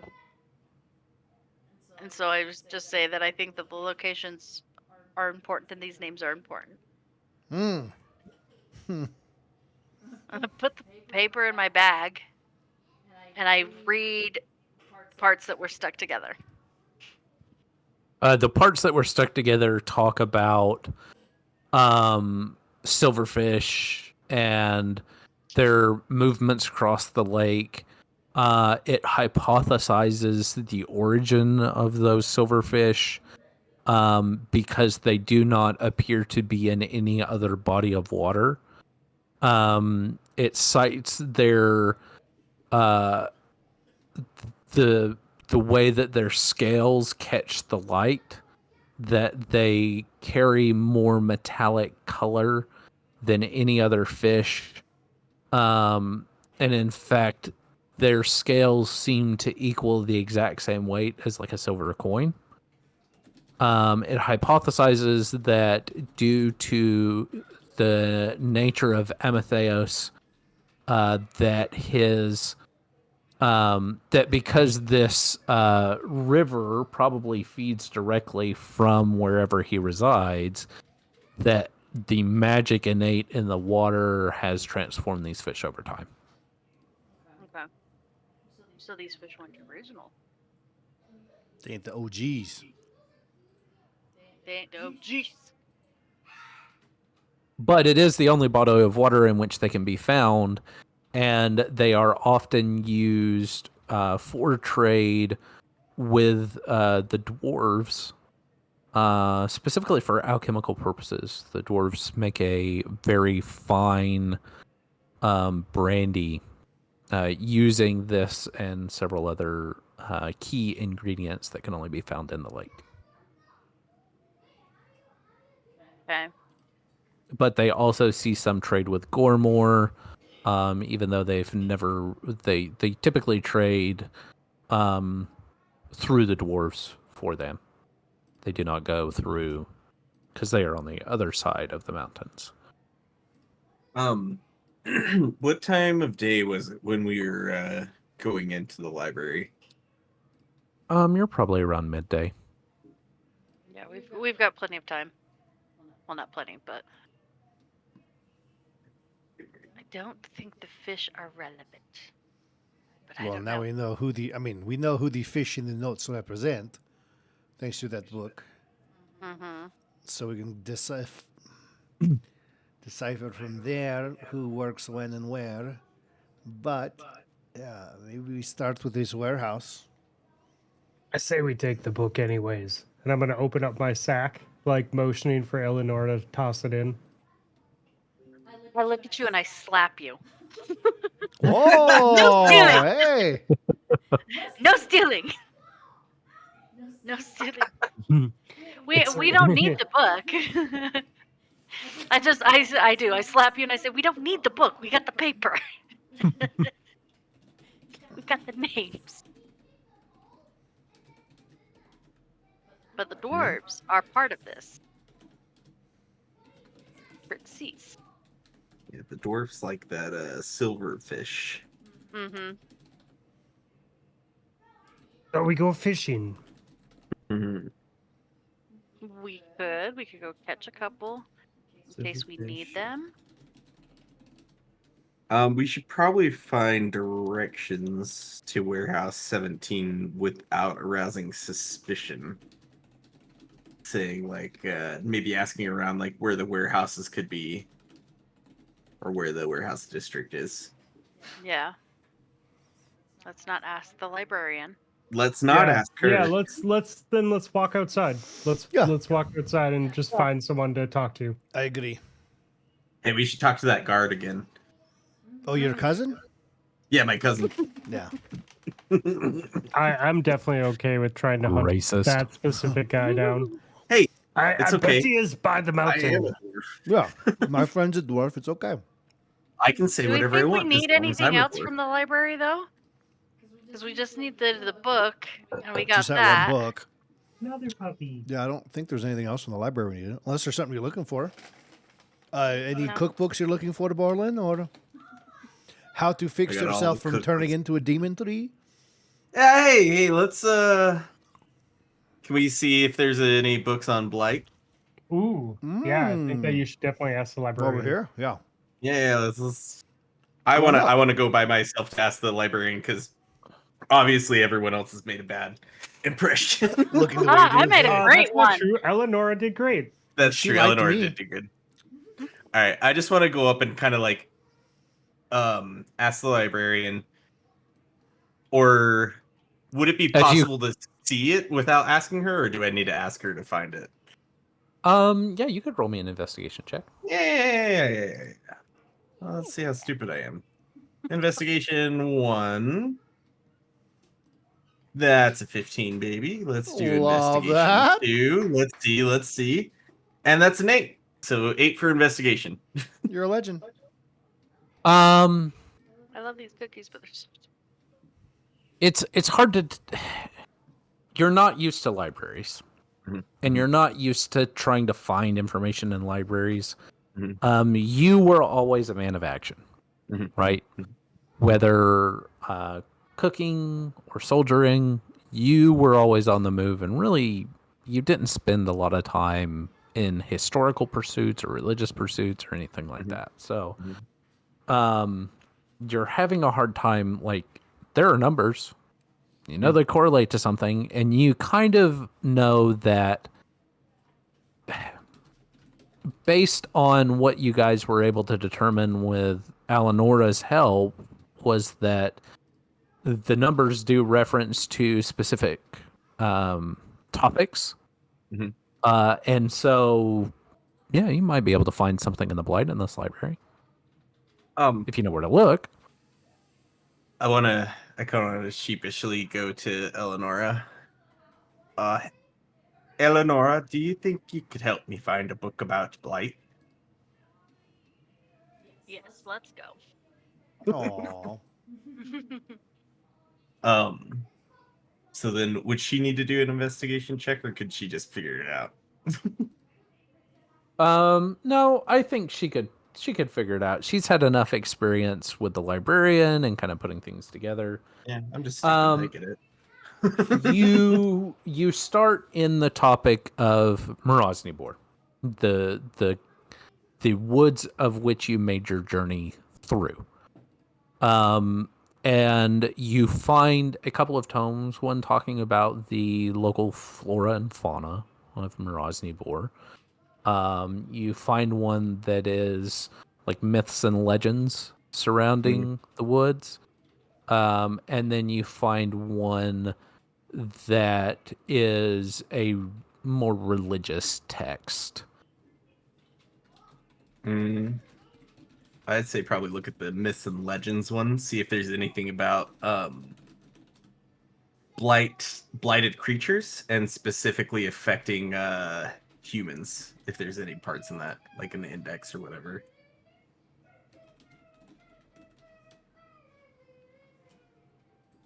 So if you're looking in the myths and legends, you do come across it is specifically discussing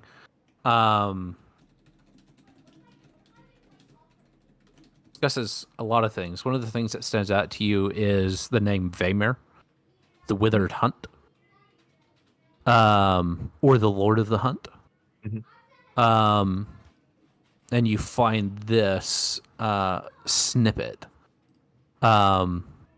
Once Vaemir strode through the endless snows, a titan crowned with stag antlers of blackened iron, his breath birthing blizzards and his arrows felling giants. He was the soul of winter's wrath and the lord of the sacred hunt. A silent predator, a protector of the old ways, a god revered by warriors, rangers, and beasts alike. It talks about his disappearance and how shortly after his disappearance was when these blighted creatures began to be seen along the borders. It also talks about how around this time, a local hero, Grigori, was going. Hold on, let me look at these notes here. Boop, boop, boop, boop, boop, boop. Ba-da-ba-ba-ba-ba. I feel like I have a note on Grigori. Yeah, same. I probably wrote goat's milk or something dumb instead, though. Grigory Barabashka. Who was Babushka.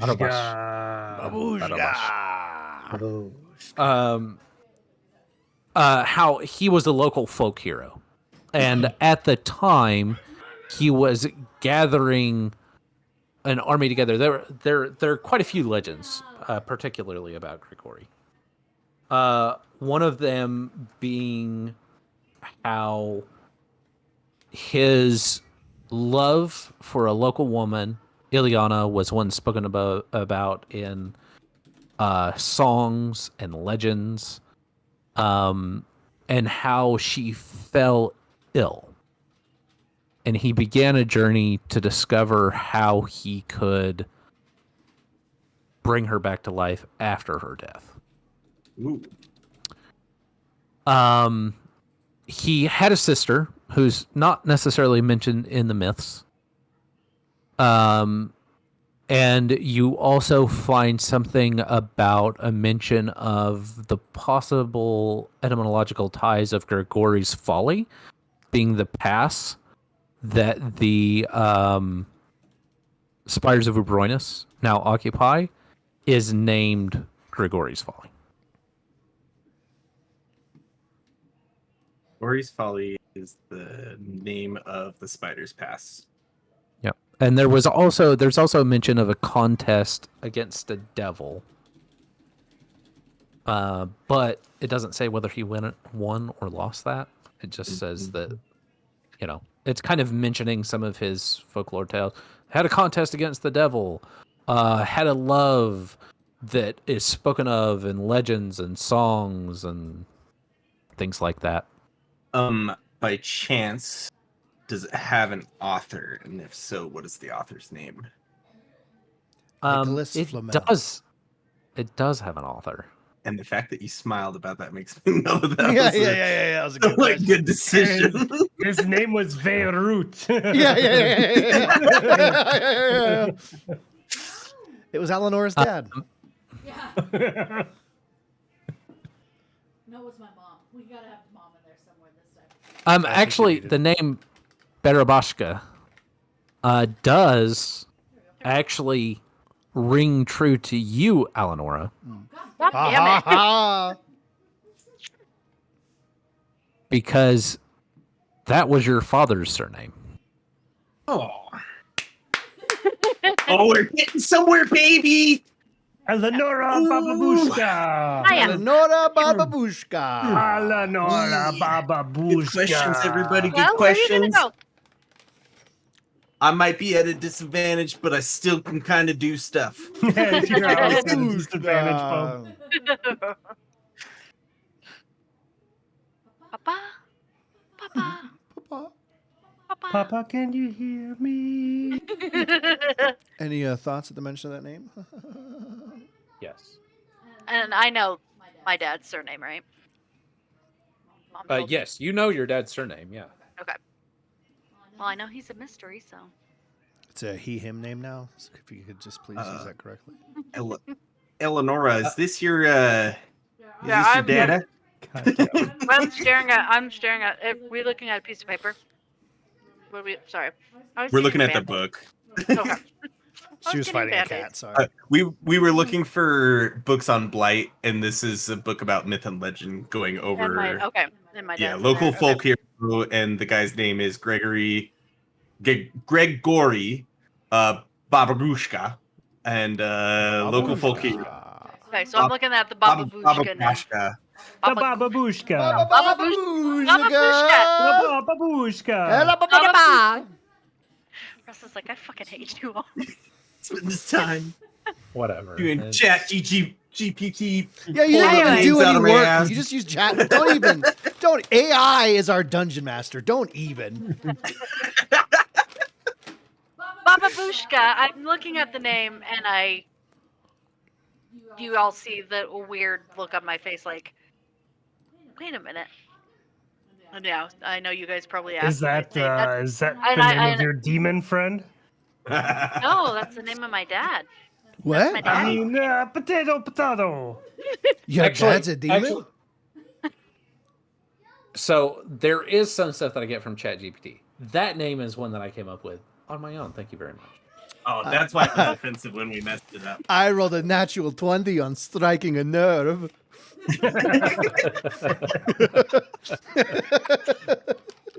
Thank you very much. I'm gonna be right back. I'm getting water. Yeah. I'm ready to Actually- leave whenever everybody else is. Speaking of Russ, You we had- should do real quick. Sorry.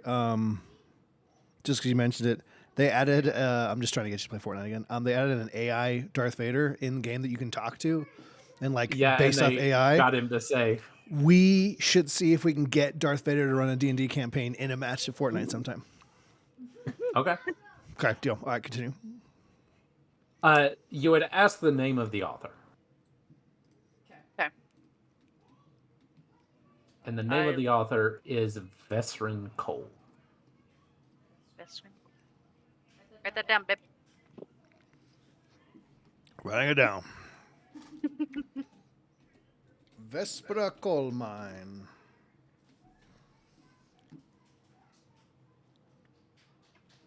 Got it.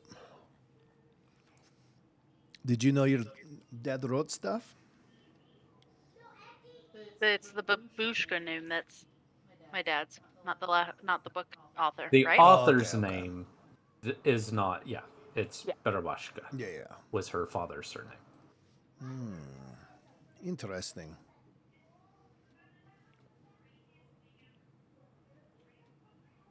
Well, now I kind of really do want to steal the book. I'm gonna walk over to her and I'm gonna go. Should we put it in the sack? Should we buy it? Actually, buying it would not be a bad idea. It'd be so dishonest to just steal it. Yeah. They wouldn't trust I- us How anymore. much Then do you we- want to piss off your girlfriend here? Then we go and buy it. Let's go buy your family book. She liked you. Why don't you see how much it is, Eleonora? I will point out that these are myths and legends concerning Moroznibor that also happen to mention Grigory Barabashka. Should we maybe find a tome just specifically about them then, maybe? Yeah. Let's look for. Specifically babushka tomes? Yeah. Bababushka. So, yeah, so Babushka! I not take off, but I kind of sit there and I'm like, wait, and I go look to see if I can find one. My Okay. surname. Give me an investigation check. Investigation. 17. So it takes a little finding. But eventually, in a tucked away corner, you actually come across some books, and at first it looks like the books are close. It's like it looks like there's no space between the books, Okay. except for a small gap. And as you look at this gap, because that would be where you would expect to find something on this particular topic, you're kind of caught by this gap for a moment, because it's not big enough for a book, but it's also, you would expect the books to be closer together. And so you go and you kind of pry these two books together, and there is a small tome tucked far back into this shelf, on which is what appears to be a book. And typically you would expect leather, right? And under that leather is typically wood or something to hold the structure of the book. But this book is actually bound in holly and silver. And it has, as you pull it out, it has a small lock on it. Mmm.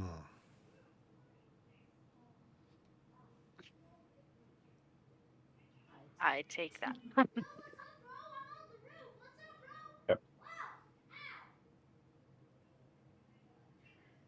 Librarian, pay attention to us because this one I might steal.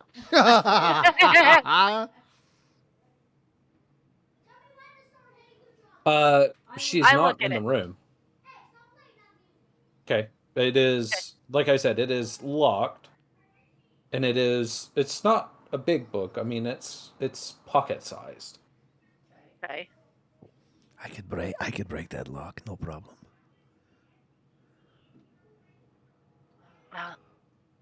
Did you follow me? Or are you still at the table? Oh, I thought we were all following you. No reason to still be at the table. I don't It know. was my idea to go look for a tome about your family, so I mean, would have followed I've been you. trying to get you to steal books all night, so I'm definitely walking around with my backpack still. Yeah. I can break that lock if you need. Okay, I hand it to Friendus I and mean, see if maybe he'll. you want me to do it here, or do you want to wait till we get out of here? Oh yeah. All right. I hand the book and put it in the backpack. Are you done now, Tali? Okay. No. Okay. I just- throw my my haversack back around my back, and like nothing happened.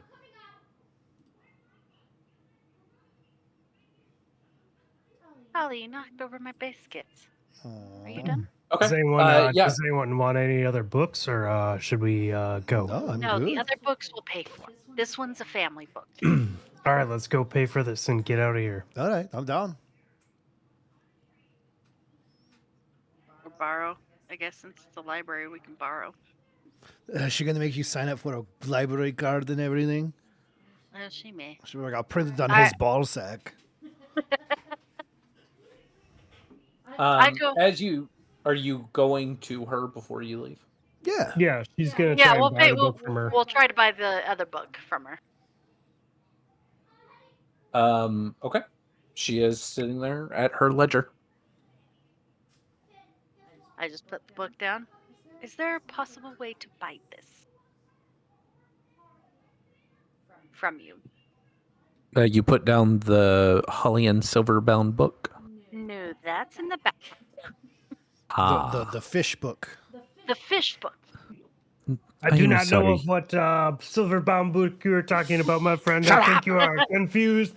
I'm gonna kind of pull my satchel a little bit tighter as I'm talking to no one because that was a DM saying that. That was the DM asking. Yeah, I hate it here. I'm still I hate gonna- it here. I'm still gonna say it like in the air though. Yeah.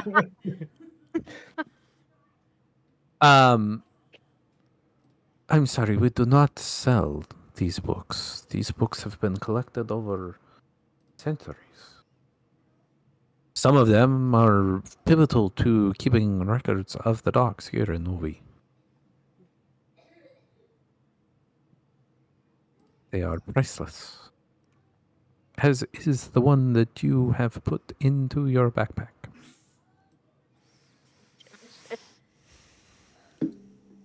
Fuentes, how could you? I'm gonna take a couple steps back from her. But like not like very just casual, like not trying to alert anything, but definitely making a little bit of space. Roll me a. As she kind of waves some fingers at you, I believe it's going to be a charisma saving throw. Ooh. That would be a 20, sir.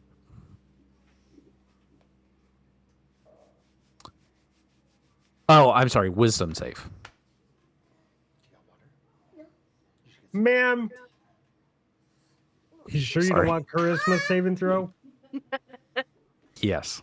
Because I rolled a 20 and it's there for like everyone. I know, I see it, and I am so proud right of you for there. rolling a 20. But All he's right, not 16. sorry. 16? Yep. You feel, as you go to step back, and she waves her fingers at you, you feel your body locked up, and you are paralyzed. Oh boy. Like totally paralyzed? Paralyzed. Fuentes, are you okay? You are incapacitated. Your speed is 0. You automatically fail strength and dexterity saving throws. You attack rolls against you have advantage. And anything that attacks you is an automatic critical hit. I hit Rothney. Paralyze added.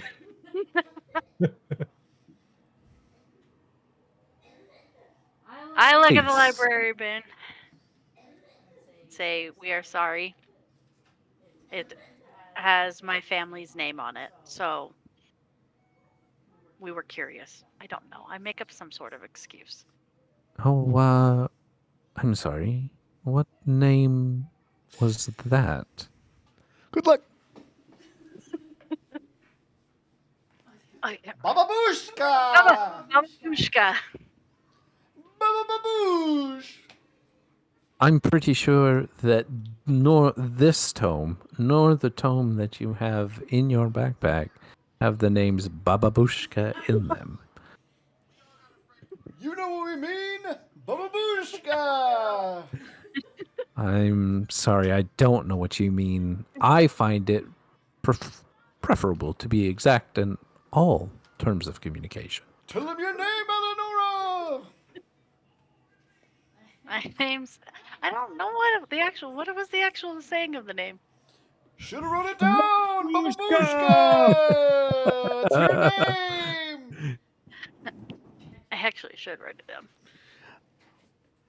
If you're referring to the name Barabashka, Nope. Yes. Totally wrong. I believe you're paralyzed, so you can't speak.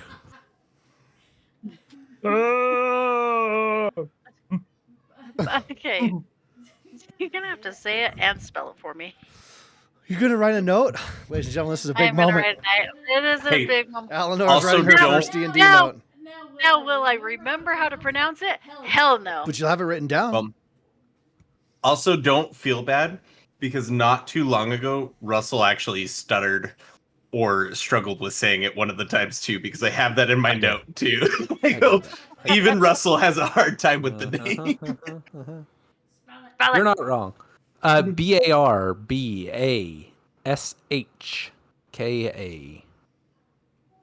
Jeez Louise. Hey, I was actually really close to that. Barbashka? Barba. There's a Barabashka. Barbashka. Baba Booshka! Barba. Babushka. Barbashka. Yes. The name Barb. I'm Eleonora Barbush. Bar Booshka. Barbushka. Booshka. Adding some 10 pin points onto the next monster that you guys encounter. I like it. Will he Well, that- also have a place that we can sleep afterwards? Yeah. That'd be really helpful. Sorry, I'm paralyzed. I forgot. Shut up, Okay. Frankenstein. Is a It's gonna be the. Wait, very what was old name. what was my father's actual name again? I hope you wrote that down. I sure hope you did. Yeah, the librarian's talking to you, by the way. Pretty embarrassing. I can't remember. I don't think you had decided on what your father's name was. I'll make it up right I now. thought you did. Bruce Barbabushka. Bruce Barber. I like. Wait. I just no, want you guys. For a second, I want you guys to remember this conversation for later on down the road because this is gonna be hilarious. Can it be? Can Bruce it Barber. be hilarious right now. Barbara Brushka? No. Bruce Barbara. Barbara Brushka. That would be my grandmother's name. Hey, it's 2025. This is the Fey realm. I don't know. Anything goes. I believe it's true. 25, actually. All right, it's 25. Anything goes. What's more unlikely, a guy being a girl, or a big troll orc coming and smashing your head in? Bruce Treherne. Barbabrushka. Caitlin Barbabrushka. Not Bruce. Caitlin. Robert Downey Sr. Barbabrushka. Anyway, Robert the Bruce. the librarian Pay attention. says that's a very old name, but it still doesn't give you the right to take the books out of this library. I'm sorry. Are there any But I- books we could use to learn more about that name, perchance? I believe I'm surprised that you were able to find the one that you have. Oh, Most very rare to encounter anything written about Grigori anymore. It's very odd. He used to be, and a folk tales spoken about him are very strong. In fact, one of my favorite legends about him is that he ate the moon. But as far as the written word, very little has survived until our current day. did you run away with a spoon? Ate them. I see what's happening here. Your dad ate ass, is what they're saying. You said my dad's name was Gregorian. Eats the moon. The moon. Wait. You actually might be onto something. I really hope I'm not. No. I feel like we're going in circles. I'm sorry for my friend's poor decisions. I want to grab the book out of the bag because it's still in the bag at this point. She's obviously pissed off at us. Yeah. Yeah. I'm just gonna fling open the bag. I'm gonna grumble underneath my breath. I didn't even know they took it. Sitting there just minding my own business. Here we are. Take it out. It would be right on top for you. She Yeah. holds a handkerchief over her nose as you talk to her, and then she grabs, she doesn't touch the book. She just kind of waves her hand, and this kind of ethereal, glowing blue hand grabs the book from you and puts it on the desk in front of her. And then I'll back up away because I don't want her to. Feel free to come back and peruse this tome at your convenience, but You can't have the take it. Okay, do you have the key to open it? I don't. It's odd that there would be a key. How Could I have my friend try to pick the lock? Certainly. Oh, perfect. Okay. Thank you so much. I have point for him to. I just All right, here we motion for him. go. Do some stretches. Yeah. All right. Give me the book. I just slide it over because she set it on the desk, so I just slide it over to him.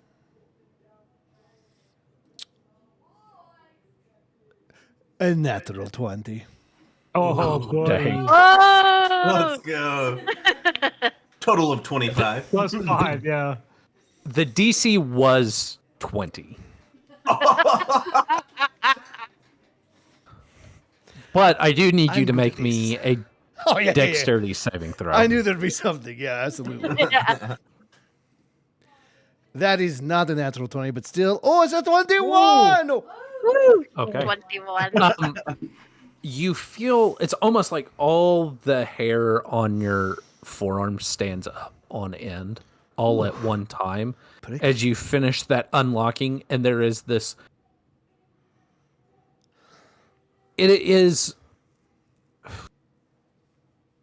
the color of a black light, right? That kind of ultraviolet, dark. It's not really a color.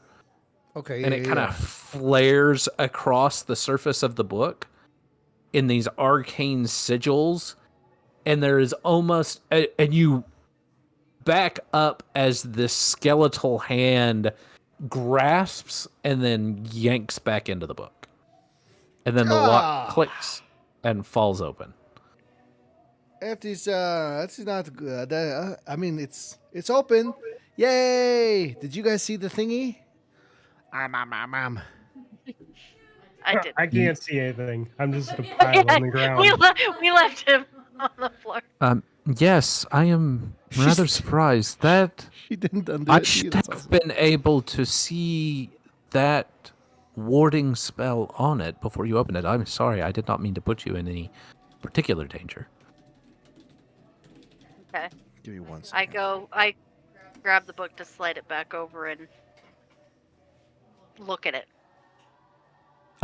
You see that it's a collection of fables. Okay. Can I read? One of them, one of them is called the Weeping Forge. As you kind of peruse through it, what it indicates is that they say when Grigory Barabashka was a boy, he wandered into a dwarven smithy hidden deep beneath the restless slopes. There, he learned to shape not metal, but memory, striking echoes of emotion into iron. The forge collapsed when he stole a hammer said to have belonged to a fallen god. To this day, some claim you can hear a child's laughter and weeping within the broken anvils of old Tharadoom.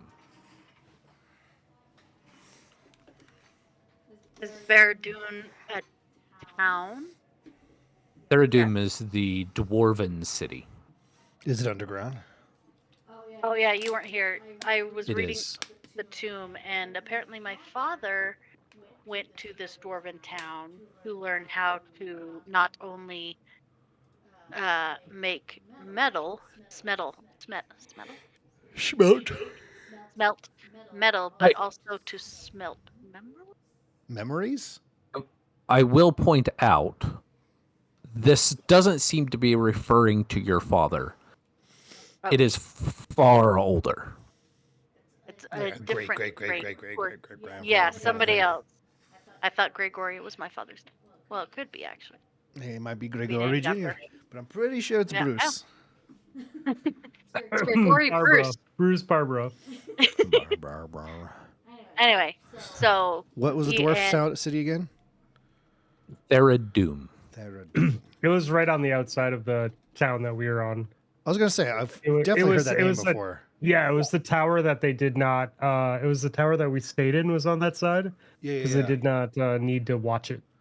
Right. The Fisher's Tower is just a tower on the outside of the wall.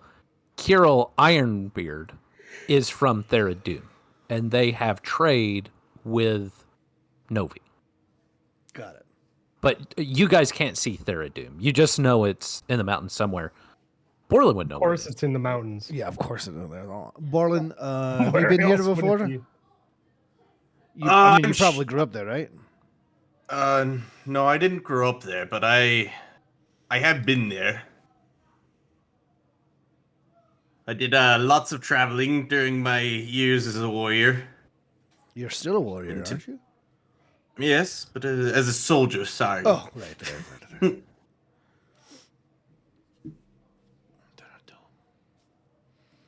Interesting. To learn, did you say forge memories? right? Yeah. Is that something that you've seen there before to Borland? Does that sound like something, or is this like a secret weird guy in a different hut further in the mountain thing? I don't Roll a think that history check with advantage.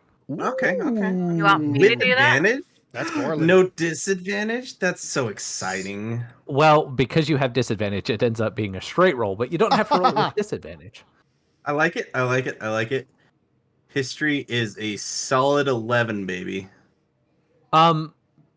So you, because you have experience with Tharadoom, and your experience with them is sometimes you fought with them, sometimes you fought against them. It's kind of ambivalent, but they've always treated you with respect, or most people have. There were tales told around like the fire, right, as you're in battle, or the nights before, of a hammer called Woe's Echo that was said to be a hammer that belonged to the god of the dwarves, and that it could shape memory. I relay that information to everybody. Alright, somebody's got to write. I'll write that down. Dwarves.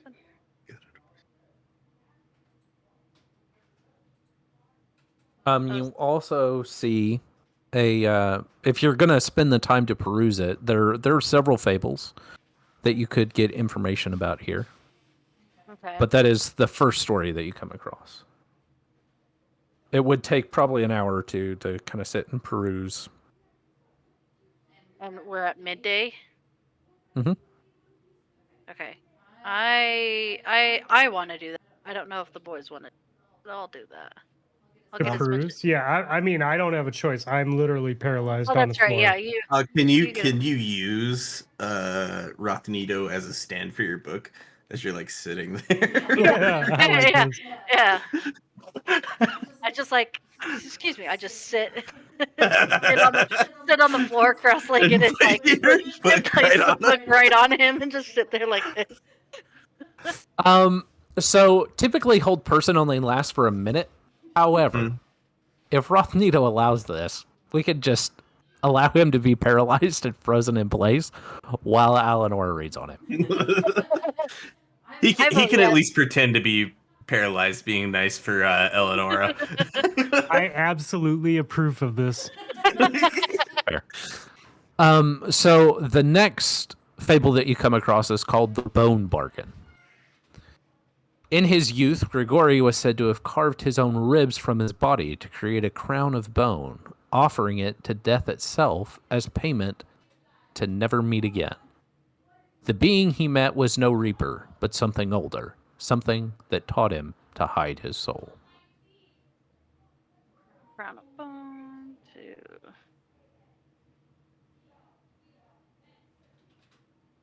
Not. Yeah.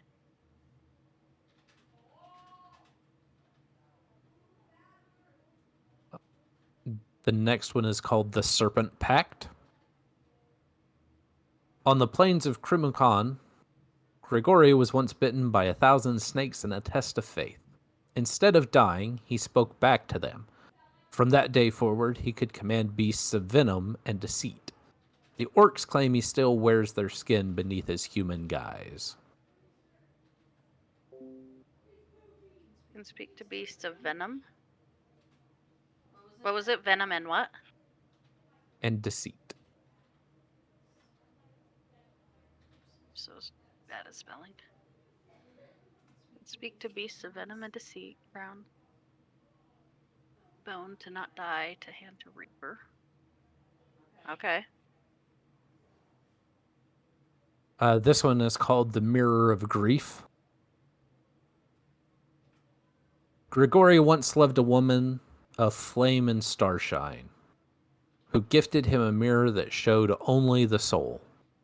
When she vanished, he shattered the mirror in rage. Each shard became a vault. Each vault, a prison for something he could not kill. Mirror.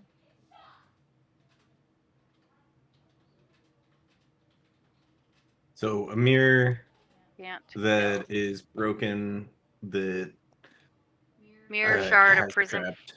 Yeah. Mirror. Are you writing down? I forgot to write down the name of the books. The Serpent Pact is the second one with the snakes, and then this one is Mirror of Grief. I didn't get the first one. Can we have the first one again, please? Gregory's Folly. No, I'm just kidding. No. The first one was the Weeping Forge. That's the Woes Echo, Yes. right?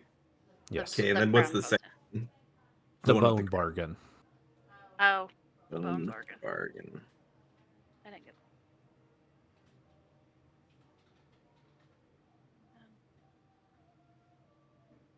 Alright, Mirror he broke.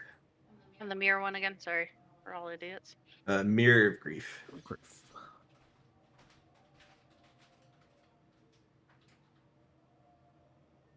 I think that's how you spell grief.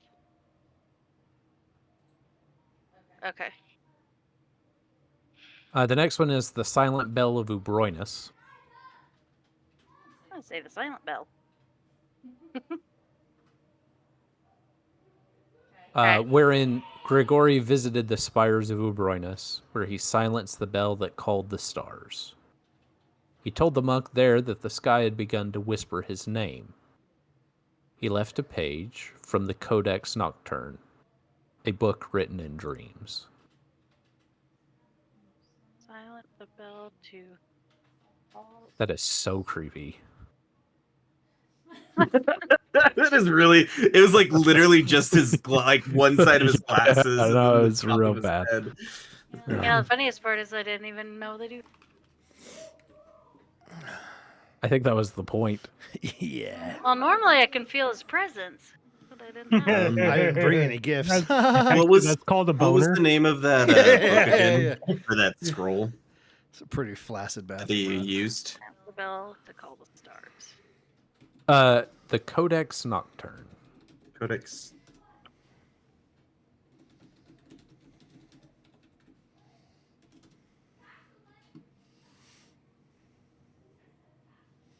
Is that the last one? No, there's one more. Okay. And that is The Night He Ate the Moon. Eating ass. On a moonless night, it said that Grigori met the spirit of the moon in mortal form. They danced, and at dawn the moon did not rise. The night lasted 3 days, during which wolves howled without breath, and the dead did not rot. Children born in that time are said to carry his eyes. So, like, was Grigori eating ass, and that's why she didn't go back up, or like? No. When it says they got their eyes, it's pink eye. I'm Yeah, just yeah. asking because And I was thinking. rise because he was in so much pain. Yeah, I was thinking that Fudd was joking, but he might be onto something I with think that. I'm correct.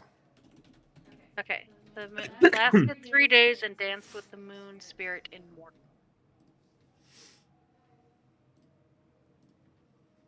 Okay. And I didn't get the first one, but that's okay. We know what the first one is. Lowe's Echo. I know that if we fall upon that, I want it.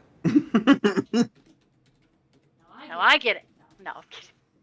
You already have your demon sword. You can't be jealous.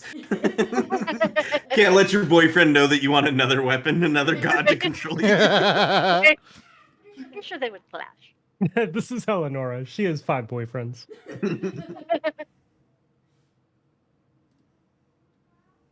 And that is the contents of the book. Okay. Excellent. Well, I'm glad we did that. Me too. I'm not. You're on the floor. Shut up. You're my dad. Oh yeah. I'm sorry. I can't believe the librarian still hasn't fixed you yet. No, it was only a minute, and then I sat down on my book on top of him, and we all decided that he's just gonna stay that way until I'm done with the book. Love this. And the librarian is just continuously like flicking her hand I love this librarian. about every minute. Keeping him down. She probably is enjoying it on top of that. Just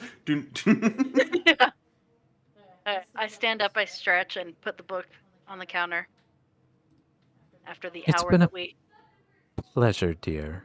Hopefully. And at that point, nobody came in. You've just had the scribes that have kind of been bustling to and from her kind of central location. Yeah. But none of them have disturbed you. And if they have, she's kind of like shushed them and shooed them away.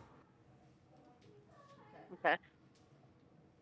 Do you know anything other about my surname that I have not found, my ma'am? I know there was a young man several years ago came in who was also seeking information about the name Barabashka. Bababushka. Bababushka! He had your eyes. In But I did- your eyes. I didn't catch his name. And he didn't stick around long enough.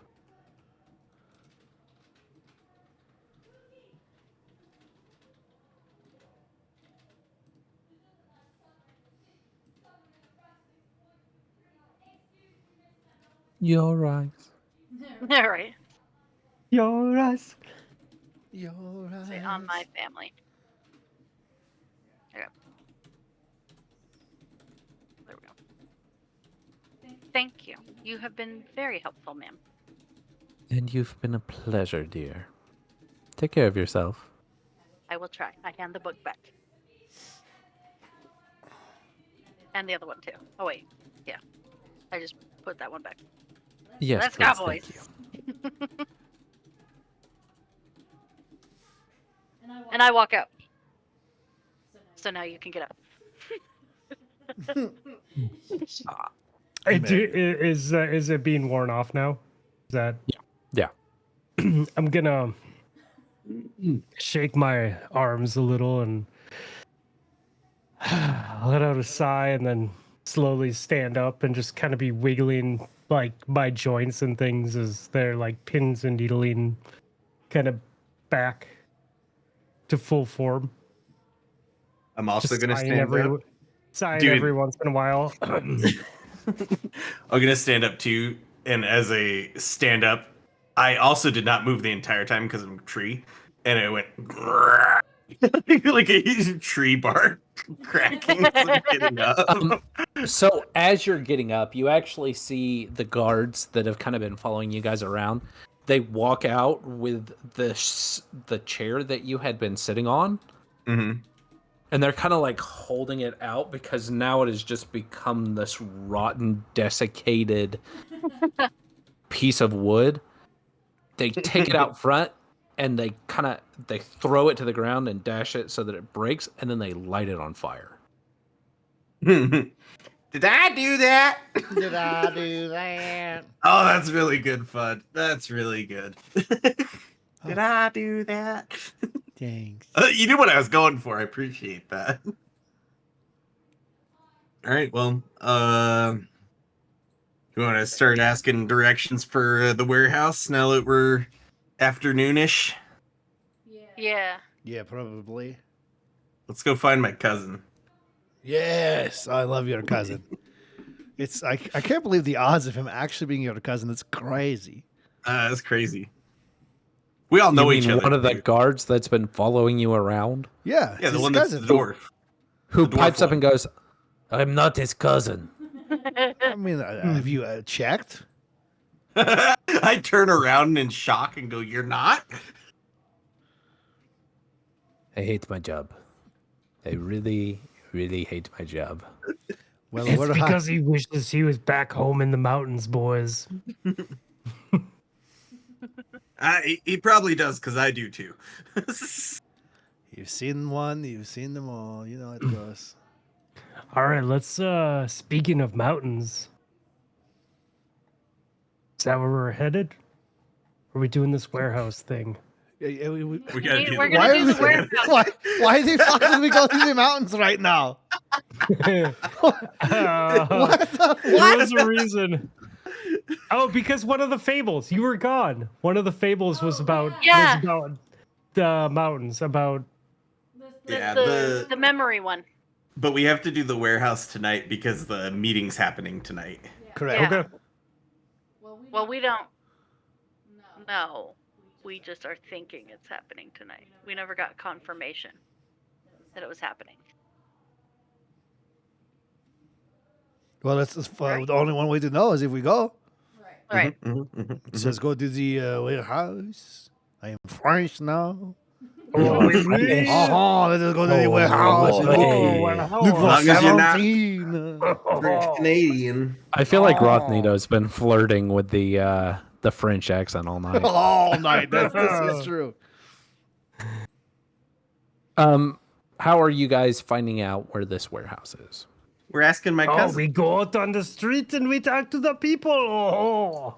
The guard is like, I don't know where the warehouse 17 is. They all look the same to me. I do not work on the docks. I'm a guard for the city. Oh. Do you know where warehouse 17 is? Literally just said I have no idea where warehouse 17 is. What about warehouse 16? Damn it! That's what I was gonna say. Going to be real, I wasn't listening. I hate He's gonna tell us about Warehouse everything 17. you guys stand for. We are going to leave now. You have been no help, and you should feel bad about that. My Don't cousin. get paid to help. I just get paid to watch and kill you if you do anything we don't like. As we're walking away, I kind of want to mutter just loud enough for him to hear.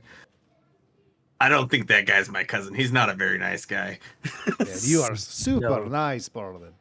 I It am doesn't even look like definitely a not tree. your cousin. Doesn't even look like a tree. Not even Yeah, close. he doesn't even have claws. Not even Of course, close. we're not cousins. His bark is pretty good, though. Hey, Hey. hey. All right, let's We should go just find leave someone him to be. talk to. Yeah, So are we walking out of the archive finally? yeah. We left. We're out. We're looking. We're 3 gonna figure hours out. later. Yeah. It's time to figure out Warehouse 17. In the warehouse. 17. Going to the warehouse. That's the dream. We're going to the warehouse. Maybe they'll have some bream. Going to the warehouse. With my team, here we go. To Get warehouse ice cream. 7. Yes, ice cream. I like that one. 17. Who are Screams. Where are you guys finding the information about Warehouse 17? Right now we're just dancing in the street. 17. Warehouse. Yes, ice cream. Russell's gonna have somebody notice us. Keep on messing around. He's Some guy walk, thinking about Warehouse it. 17. I know exactly where that is. Follow me. Well, I assume along the docks is where most warehouses are, and it's Yeah, a can mile we- long. So I guess go to the docks, look for a warehouse, see there's a number on it, and go from there. I like I that. like this idea. I like the idea. Although it is on like a forgotten alternate route on a blighted water line, so we could start looking for that too as a clue. I mean, if anyone's gonna know anything about blights, we got Root over here. That's true. Borland is we're looking down and we find some water lines along the route. If you feel any blight in any of them, we could follow that water line. Perception So you check. guys are going to essentially wander around until you find Warehouse 17. We're No, basically We're going to no. the dock to find a We're warehouse gonna with go a to the number. docks. See which Do they way to have go, up or warehouses on down. the docks? Follow that, and along that path, because the bare minimum start of the search is water lines. Look for those. The only other thing we have is an alternate route with a blighted water line. So, numbered, look for blighted water lines. You know how we'll do people something- use sticks to like find wells, like yeah. where to We're drill walking wells. Borland like a wheelbarrow. Borland, we are walking Borland like a literal finding stick to find the blighted waterway. As you guys are about to do this to me, I go, wait, hey, isn't that a warehouse right there? If there's a building that looks like a warehouse, can we go check it out? It takes you guys a couple of hours, right? So Okay. by this point, you're probably looking at mid-afternoon. It's starting to get towards sunset. It's not a problem You for do us. eventually find the warehouse. Excellent. Sweet. It squats at the edge of Novi's docks, half submerged by the encroaching Crystal River. Its lower beams are water warped, barnacled, and sagging under rot. The air is thick with mildew and brine. And if you guys want to jump over to Sigil, I'd love to. I really would.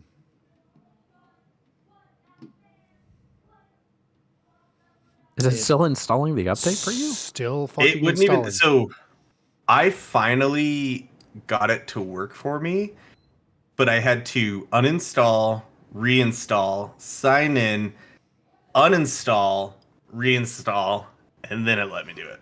I'm at 75%, and I've been installing for 3 hours.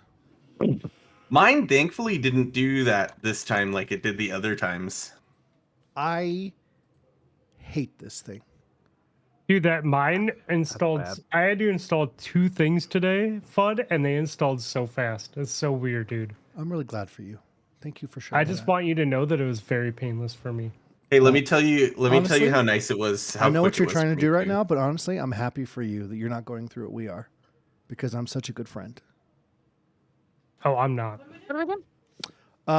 Russ said to open sigil, and half of us can't. Oh, what's the code? Right. Yes. Um, Yes is the correct answer. Do you have it open? Because I know I have to wait till you join in. I was gonna say I Russ. can open mine. I think. Let me. See, you aren't even prepared. Jeez. No, I'm prepared. I just don't. I don't know where to find the code for it in the actual thing. I think I'm gonna have to exit the lobby, which will probably Wait, kick no, I Fluffy just out. got in. I just got in. Sorry, I need to give them. I think it's still in Fluffy. It's still the same code. Okay, then I'll just go find I it. cannot Did get we in pin it? to anything right now. I thought I did. I don't know. I'm looking right now. It is. I just not put it in pinned. here. There you go. Perfect. I'll pin that one. Whee! Yeah. See if I can.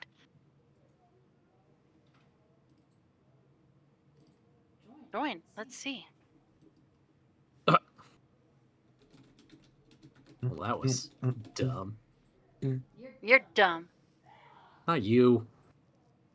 Still stands. I do not retract my statement or claim it was false. Anyway. Rude Mrs. Fudd. Babe, you can come look at mine. Thanks. Ooh, things are happening.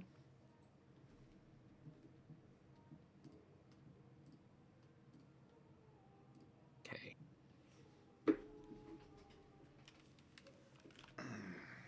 I only have 8 hit points.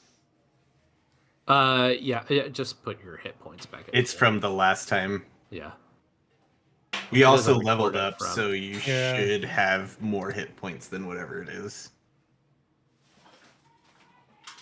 I would just keep track of your hit points and stuff on your character sheet, unless you Okay, really want to keep track of them. perfect. Bye, Fudd. I miss you. So, So cute. as you guys come in, you are confronted with. So, as you guys wander the streets, this is the warehouse that you find. To your left, over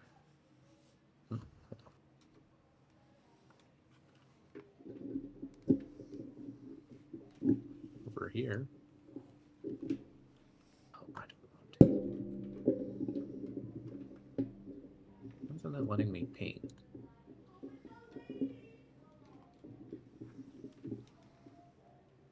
Oh, it was my fault.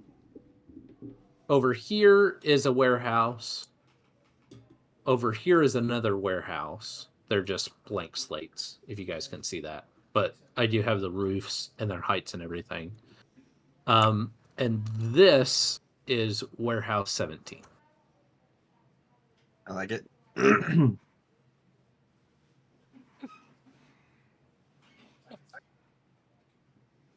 That's warehouse 17. These are just 2 other warehouses. Wait, which one is 17? The middle one? In the middle.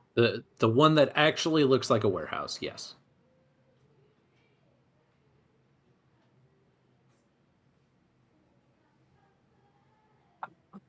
And you guys would be on the street out here.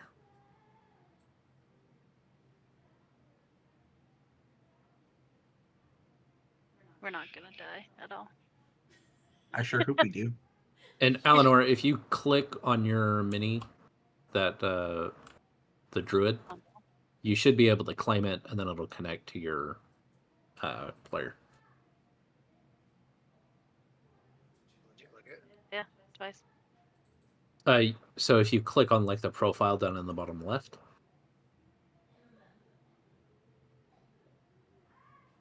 and then it'll pop up and it should say load character from clipboard. Or it'll select D&D Beyond character. I'm sorry. Don't have that. Settings. It's just the first thing when you click on her profile at the very bottom. It'll say select D&D Beyond character. I don't have At the very Russ, bottom, it's just dice. I think that you have Eleanor claimed. Do I? Yeah, so I don't I think do. that. Yeah. I have released claim. There it is. Oh, there it is. I'm smart. I have You are ideas. smart. I am at disadvantage, but I have ideas. There you go. There you go. Now. Oh, here we go. Select. That's cool. Fluffy fingers, MD. That's really cool. That was really cool. Whee! When it works, it's great. When it doesn't work, that's a different story. I believe I can fly. Okay. So you guys are here in front of this warehouse. Okay. You know that there is something that will be occurring at some time later today inside the warehouse. Mm-hmm.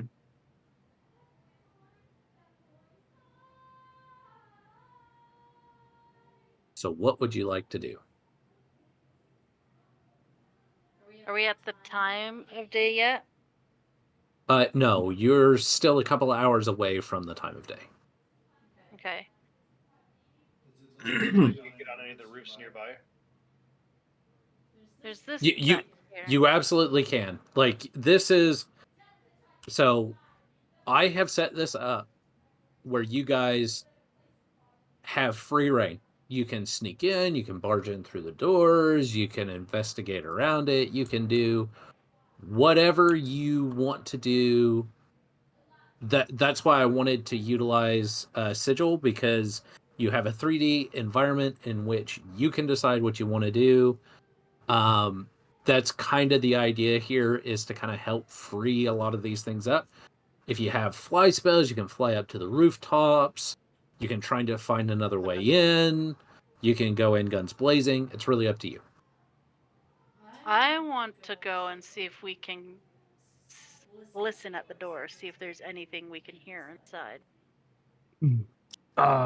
Eleonora, before we walk up to the front door, maybe we walk around and check the whole building out. All right.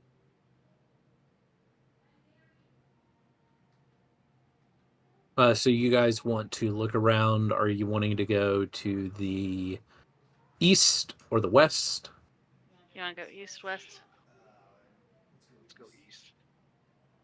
Let's go East. I like east. West. So east. So you go over to that next building. The building next to it is a warehouse. But in between the two buildings is a 10-foot wide alleyway. There is some detritus, some barrels, some things like that are in the alleyway. You can also see what appears to be a small walkway on the outside of the building. And you can just barely make out a door that leads to the interior of the warehouse. Right here. Yeah, I'd love to try to get on this roof to the east and maybe get on that walkway.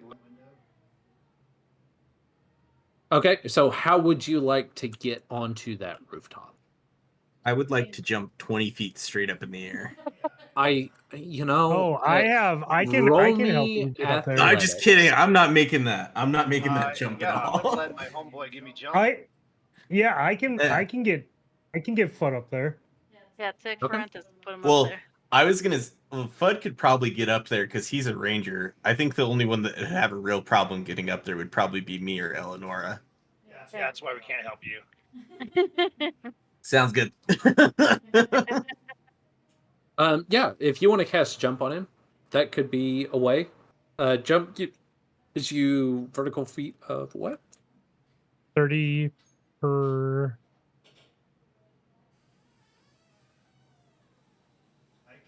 Borland, if you Touch a want it, willing creature 30 feet by spending 10 feet of movement.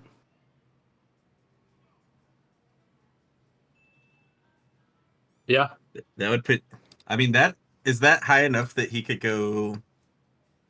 Well, That's- how far is his movement speed? 30, so he can go 90 feet in a That's- minute. Well, his Kinda. his jump. So his movement should be like, what is it? It's 60 feet, isn't it, or is it 30 feet?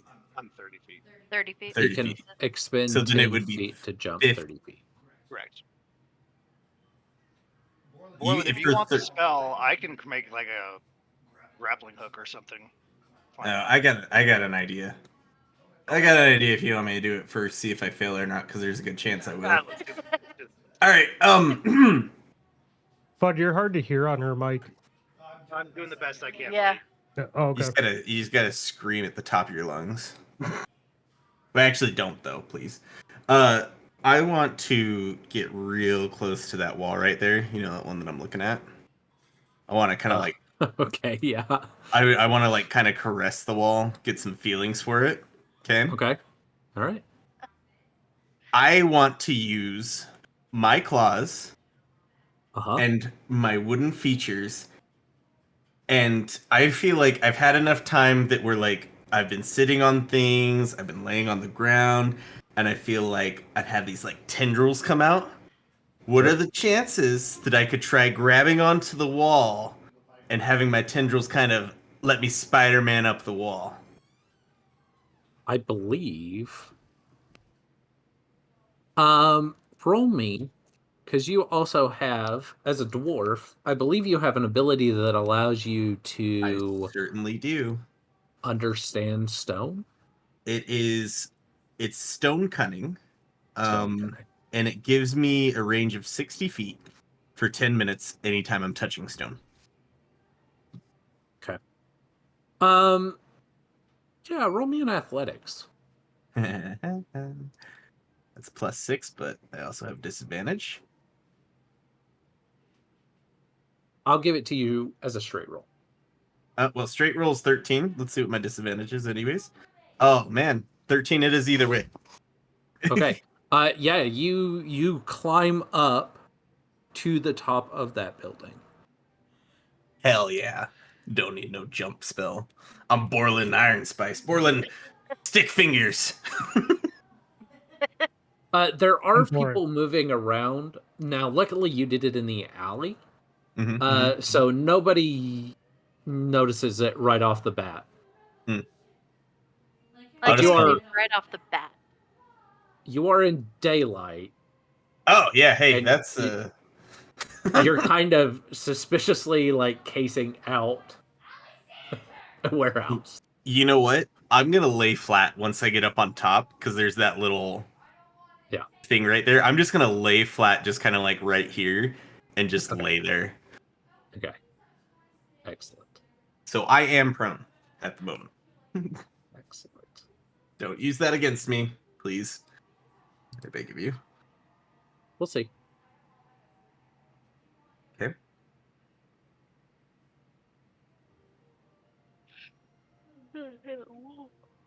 Did I need to use one of my stone cunnings for that? Yes. Okay. You're essentially using it to kind of like sense the stone and like Right, and to where the have stone that is ability. weaker to have your claws pierce through it. Gotcha. I like it. It makes sense. Makes sense to me. I feel sensed.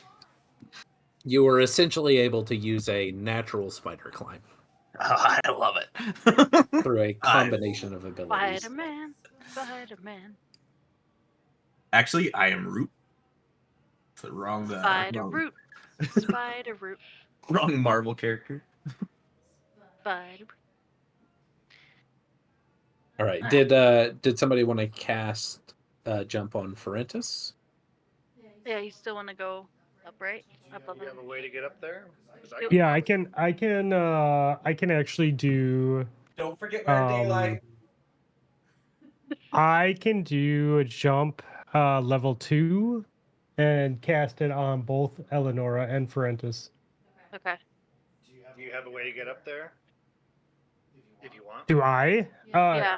Well, no, but I mean, you guys can get up there and throw a rope down for me. That's true. No, yeah. So I'm gonna walk up to those two, and I am gonna say, "Make sure to move quick enough." And I'll touch him with jump. And then I'll jump up on the roof. The one to the east? Or did you want to jump just straight up onto the warehouse's roof? I wanna. My main goal is the balcony. Okay. So you want to jump onto the balcony then? Yeah. Basically, yeah. Yeah. Whee! Whee! I say, and I jump over here onto the. Yeah. Yeah.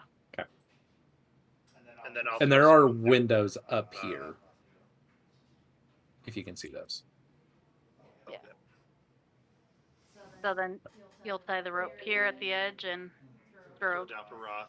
Okay. Peek through the window. Okay. Roll me a perception check as you peek through the window. Yes, sir.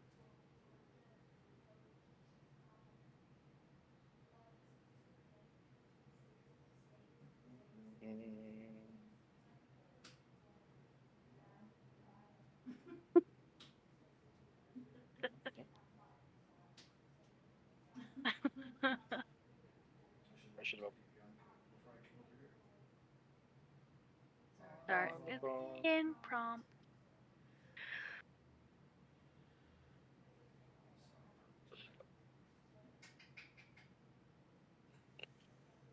There we go. All right, you need me to roll what? Perception.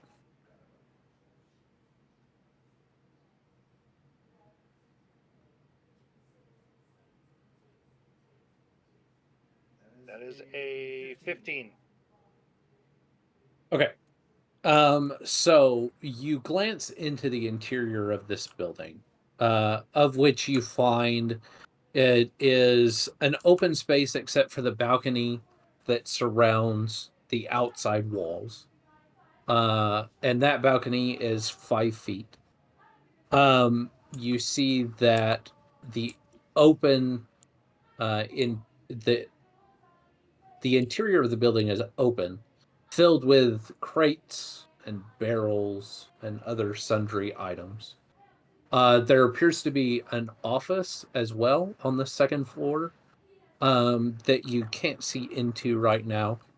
And you can see that above you, you see a series of rafters that extend up into the roof of the warehouse.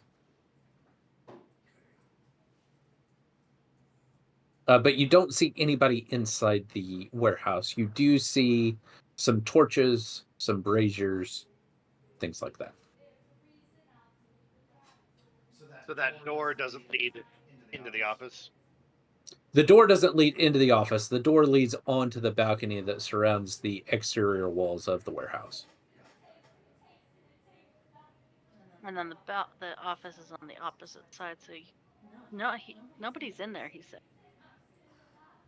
Good.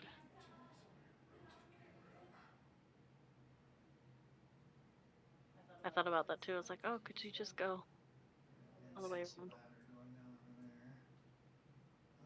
I still have jump for a second. Can I go to the roof? Yeah. You want to jump to the roof? Yeah. Did you pull me up onto that boardwalk? Yeah. You come up to the roof and you have what appears to be just a platform of the warehouse, the roof of the warehouse. There's not really anything up here, but you do see a door in this kind of tower space here. Is it locked? I don't know. How would you tell? By jiggling the handle to see if it's locked. As you jiggle the handle, no, it is not locked. Okay. I'd like to. I'm not going in. I want to peek in and see if that leads to the rafters, or is like a staircase going down. So on the interior is a 20-foot by 20-foot room. And inside that you can see a ladder that goes down into the interior of the warehouse.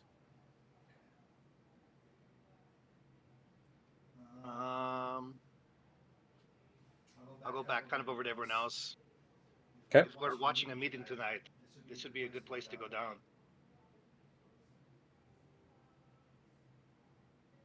Throw me the rope.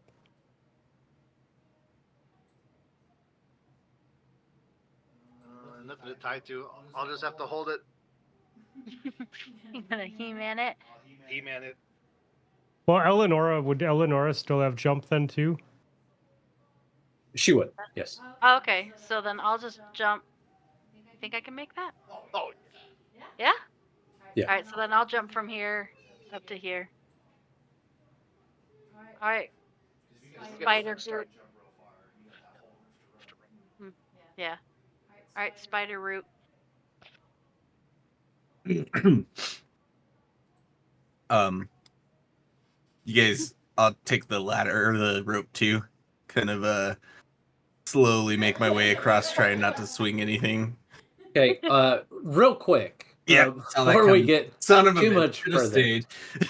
So, Rothnito, did you climb? Is Ferentus the only one holding the rope when you're climbing?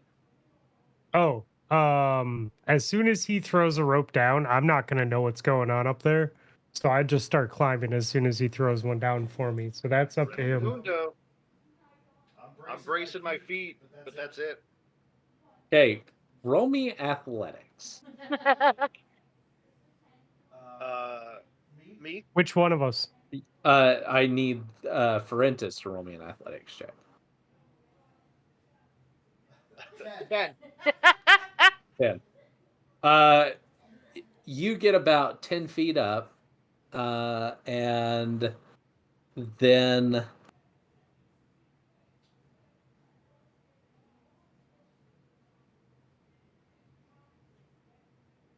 I don't know why it did it to Ferentus, but Owie. I need Rope burn. Rothnito, you take 1 point of damage as you fall 10 feet back onto the balcony. Awesome. Hold on, let's get more people here to hold you up. You've been eating too many sweets. I go over and I say, okay, I'll grab on. right. No. Hold on. Well, I don't know if I want to do that. I can. Do wild shaped to a wolf or a bear? Hold on. I can just. Can I? Is it feasible that I can just Misty step up there? Yeah, you can Misty Step. Absolutely. Okay. So then I'll just, after I take my 1 point of damage, I'm just gonna be like, fine, and I'll cast Misty Step. Rothnito disappear, and like as he falls, like the instant he hits the ground, you see him just turn into a puff of smoke. And for a second, Borland, you're like, did he just die? And then all of a sudden, he just appears next to Ferentus and Eleonora.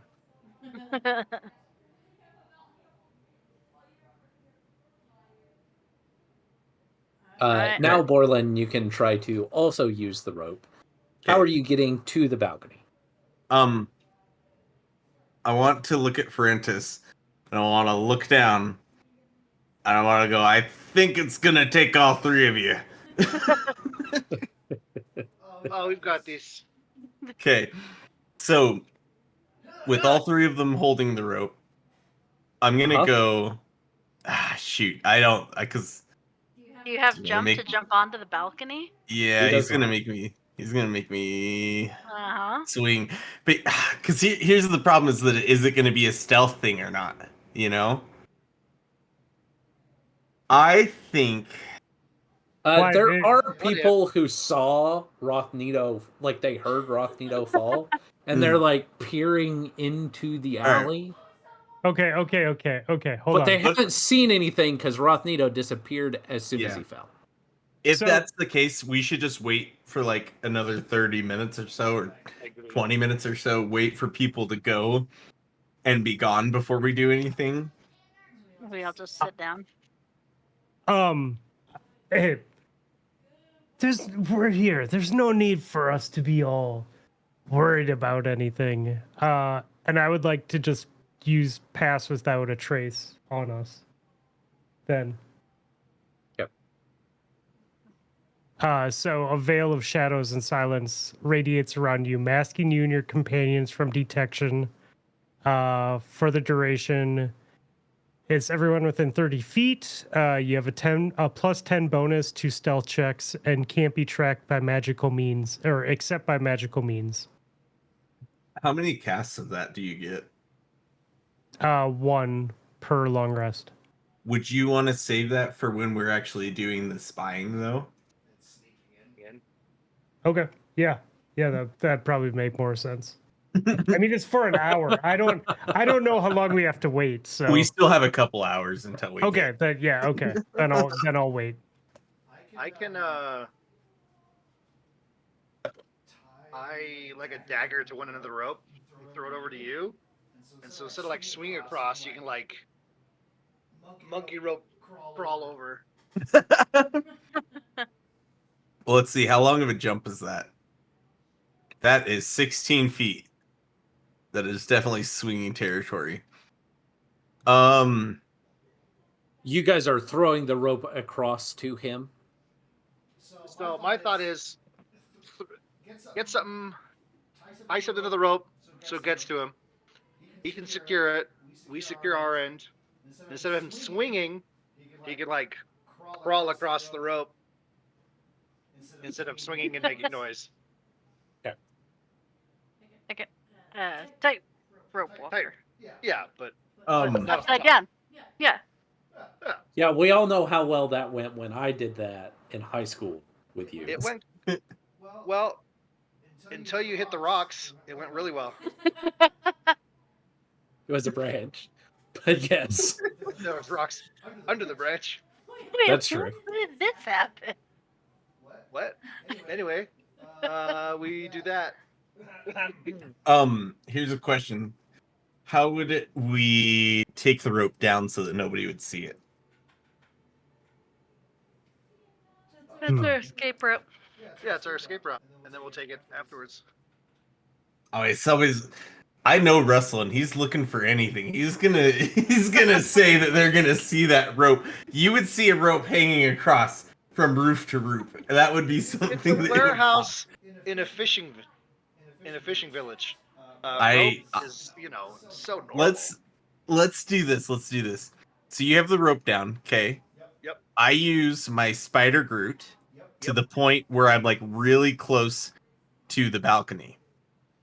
Because that's only 5 feet, and if I go down a foot or 2 or 3 feet, I should only be like 2 feet away from that balcony. Okay. So I get down here. This is what I want to do. I want to crawl down on the wall to here with my claws. Then I want to go over here, and at this time, I still have the rope tied around my waist. / I'm like, as I'm leaning off the wall, I have my body like this, and then I want to reach over with my foot. Once my foot touches, I want to reach over with my hand. Then I want to go and let my whole body go across without making a huge amount of noise or anything like that, because I'm doing it very carefully. And you threw the rope to him on the other roof once you got Rothnito up. Yeah. Okay. As you throw it, by the way, it hangs in the air and slowly descends to him. Because you are wearing your feather-like gloves. I sure am. Okay. I won't make you roll for that. That's something I think that is within your realm, Borland. And you are able to get onto the balcony, at which point, how many people are going to be helping Borland to get up onto the roof? I think all of us. Yeah. All 3. Okay. 4, including me. Okay. Fair. I will not Uh, be dead weight. I will have my claws on the side. After watching Mr. Frentis tie a dagger to one end and toss it to Borland, I'm gonna take the loose end of our rope and tie a dagger to it and just stomp it into the roof as an anchor. Okay. Borland, roll me an athletics check. Oh, anything but nat 1, please. That one is gonna be 15. Let's do Oh, the other great. one. The other one is going to be higher, so 15 it is. Yeah, very easily you were able to scale your way up to the top of the roof with the help of your friends. Awesome. Excellent. I am on the roof. And then let's pull the rope up too, because I don't want anybody. Absolutely. Yeah. finding that shit. Amadeus. Around your waist. It already Yeah. Oh yeah, it's around my waist. And then I want to have the daggers like right in between my legs, and I don't want to like take it off and hand it to you. I just kind of want to swing it at you. Come get your knife back. Yeah. Thank you, lad. All right, that's good and well. Well, No, we were.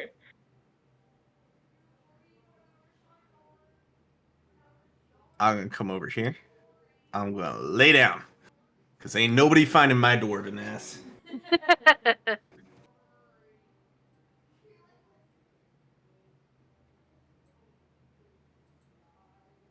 Yeah, so like I said before, the top of this warehouse is just a straight platform. There is this doorway and kind of this tower, for the lack of a better term, this outcropping from the floor. And then this is just like a room itself in there, right? It is a room, and then Forentis With was the able to ladder. look in and see that there is a ladder that descends down into the interior of the warehouse. Yes. Excellent. Do you guys want to go inside so no one can see us from outside, or are we safer out here so we don't make noises people inside can hear? I feel like if we sit in that room and listen, maybe we can hear when people enter. Yeah. I think it's a good idea. I think I'm gonna need to stay outside because I have little sprites that like to go and mess with Forentis. And I have all the feelings in the world that I would be a 100% hindrance if I was inside. Especially for a couple hours. Yes, Before. I can hear loud banging. If there's fighting or something, I can run in.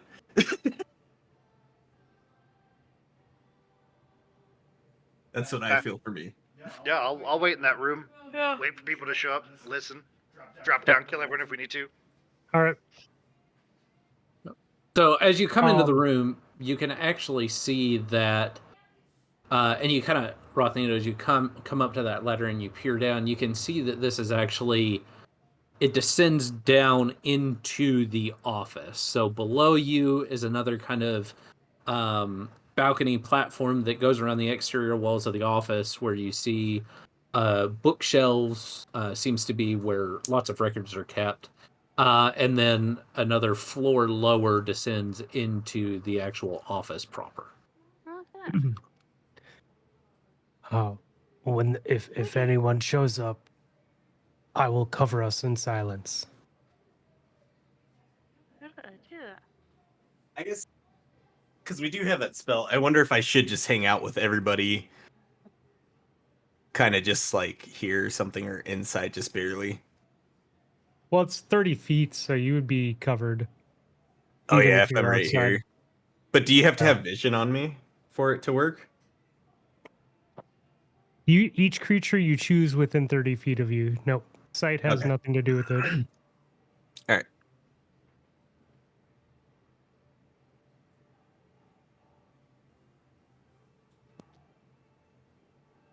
right. So everybody is on the interior of that tower, correct? Yeah. How do I put myself in there? You pick yourself up and put yourself in. Actually, in the top left, you should see like a levels thing. Oh, there we go. You can use page up and down too. That makes it a little that's so easier to- cool. I see. I see what's happening. Yeah. Yeah. Face to face Um, with greatness, and it's strange. So are you? That is one of Gideon's favorite songs. He will go, "Welcome, welcome, welcome." Okay, so you guys are waiting here to see if somebody shows up. Mhm. Yep. Okay. How long are you willing to wait? Well, they said it was like a late night, so I guess As soon All as night. the sun- Until, yeah, all night. Yeah. You guys settle down, and as you know, you're keeping things to a hush. You, from what you can tell, there's nobody in the warehouse currently. A bit odd. There's plenty of stuff in here, right? You would think, based on from what you can see, that this would be you would be seeing a steady stream of people kind of coming in, coming out. This is a place of commerce, right? This is where stuff is typically dropped off. Everything is usually moving in and out, but that doesn't seem to be the case today. is everything covered in dust? Or No, okay, got it. no. It looks like it is used regularly. It's just not being used today. So we're in the right spot. The sun starts to set, and just as darkness begins to settle in, you hear the creak of large wooden doors. Nice. And then you hear what sounds like the soft thumping, potentially of a boat. And if you guys look out the window to the north, you would see a boat with some hooded figures that's pulled up along that dock, because those are two docks that are outside that north side of the building. And then they enter in through the doors over here.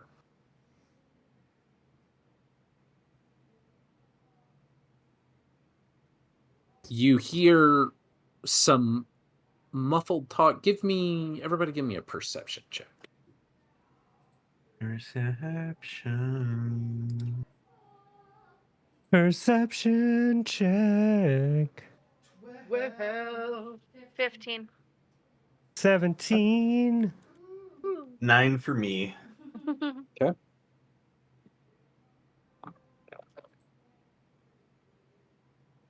Oh, and then I would have cast my thing, right? If people roll up, should I use that? Mm-hmm. oh, absolutely. Yeah. Okay, it has been used.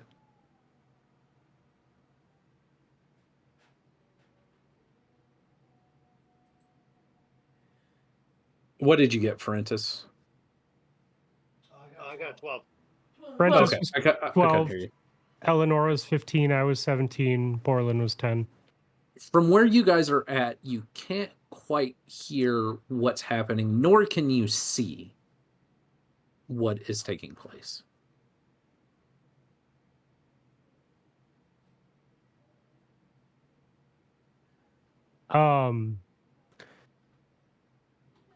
I guess I'm going to turn to Francis and Eleonora.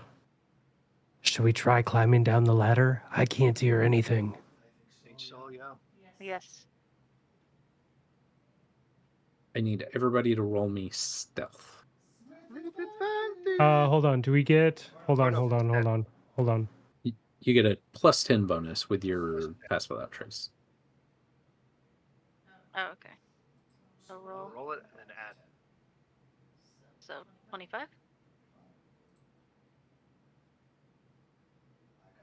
20. 20 for Ferrentis. I got a 1. Plus 10 for 11. I got 25. You suck. Why's my thing rolling so slowly? Because you're slow. I guess. 19 and then Plus 10. Plus 10. 17. So 17 or 18 plus 10, so 28. Okay. How far are you guys going down? Because there's the level below you that has Just the office. To the office. Yep. Just because like we can't hear anything, so when I'm suggesting this, if I'm going first, I'm just going down to the office. Okay. So put you guys in the office. How do I move it down there? You can page down and then just place your, or you can. How do you just place your guy? I guess is what I'm asking. You grab your person and then hit page down. You have to. Oh, okay. Yeah. Oh, let me grab Francis.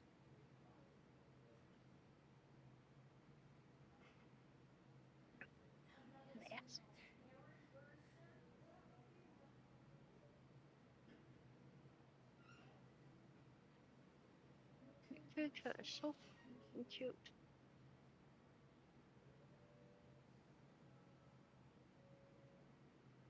Why is that not working?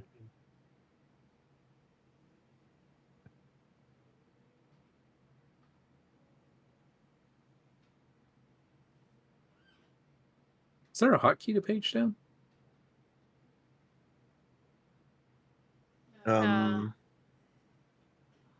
Just the page down and page up button. Yeah. Like if Like you on have a your full keyboard. On your If you don't keyboard. have a full keyboard, you won't see it. Oh, I see. Make sure they can hear you. Start. Okay. While you're figuring that out, Rothnito. I got it. I had to put myself on the ground. Here is what happens. Oh, goody. Here's what happens. A group of 5 city officials emerges from the shadows, cloaks drawn, faces partially obscured.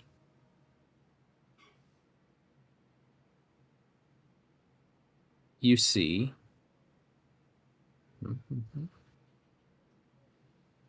a weather-worn man in his early 60s, but still built like the barges he commands, broad, solid, and stubbornly afloat despite the storms.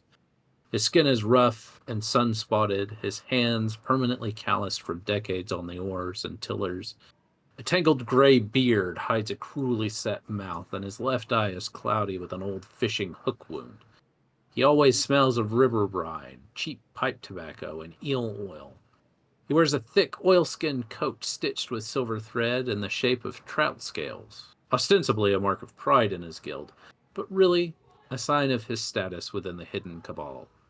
On his belt hangs a scrimshawed whistle, said to call in river spirits, but more often used to signal hidden allies. You also see a wiry, hunched man in his late 40s with the look of someone who has lived too long in the shadows between crates and casks. His clothes, patched leather jerkin, canvas trousers, tucked into muddy boots, are always stained with salt and fish oil. His nose is broken in 2 places and never quite healed right. A tangle of greasy black hair hangs in his face, and his eyes, watery and quick-moving, never seem to rest on one thing for long. A long, rust-spotted hook dangles from a chain at his belt, not used for fishing, but for dragging things, or people, into dark corners. His hands bear the ink symbols of the Fisher's Guild, though the tattoos are faded and scabbed over, as if recently burned and re-inked. You also see a portly man with thinning blonde hair slicked to one side. He looks slightly damp. Whether from lake spray, sweat, or nerves is unclear. His round face is flushed more often than not, and his watery blue eyes dart behind thick spectacles constantly fogged with steam from his tea or breath. He wears layered wool coats with brass buttons and keeps a handkerchief tucked in each sleeve. His boots are always polished, but perpetually squelched from dampness absorbed in the dock.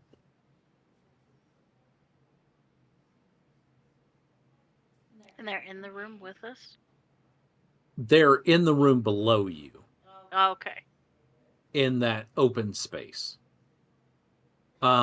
There's also a man in mid-40s, weather-beaten, with streaks of gray in his cropped black hair. He's wearing scale mail armor with a faded badge of Novi's watch. His face is hard-set, with a straight scar down his cheek, a mark from his first battle as a young soldier. And a wiry and pale man with a long cloak always drawn around him like a second skin. His nose is bent, twice broken, and he walks with a silent, stalking gait, unshaven. His eyes flick constantly, always checking exits. You also see 4 orcs. One is a towering slab of muscle and menace, his dusky green-gray skin crisscrossed with old lash scars and ritual brands that glow faintly crimson. His tusks are chipped, gold-capped, and filed into sharp points. His braided black hair is tied with rings taken from some still crusted with dried blood. His eyes are a flat, unreflective amber, unblinking and cold. Around his neck, he wears a length of fine silver wire, looped like a necklace.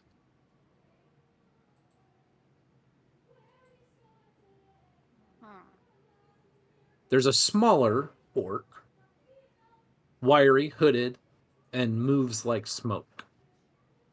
Armor is a fix of padded leathers and sinew wraps with a bandolier of tiny bone vials. Their eyes are mismatched, one milky and blind, the other dark and intense. There's a broad, thick, slate-gray skinned orc with a jaw braced with crude iron hinges. His shield is half a wagon wheel, and his armor is cobbled from mismatched plates and banded mail. The last one is covered in soot-blackened armor with glowing red embers beneath. His eyes burn faintly,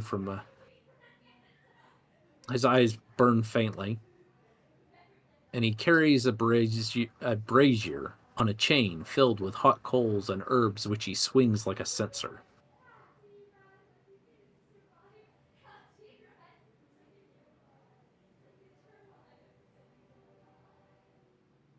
You the older man with the gray beard. The human figures are hunched and whispering constantly to themselves. They're tense. The older man paces like a man trying to talk himself out of a deed he's already done. Then, with a low thud of boots on soaked floorboards, the raiders arrive. 4 orcs, tall and broad-shouldered, step through the plank door at the rear. They wear travel-stained leather over iron chain, their tabards ragged but marked with a red-fanged sigil.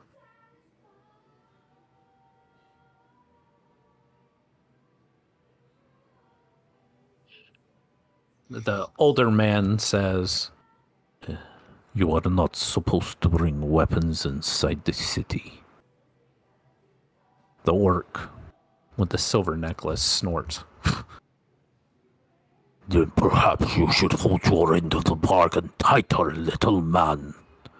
He tosses a coin pouch to the floor, clinks dully. "Toll boats will run empty this week. The message is sent. Your dock's still standing for now."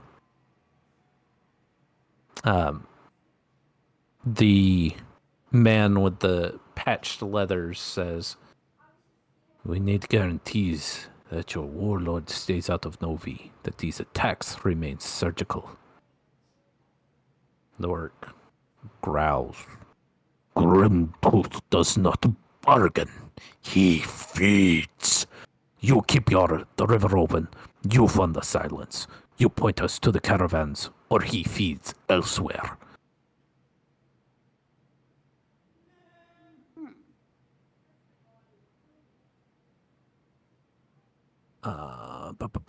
Sorry, I lost my place for a second.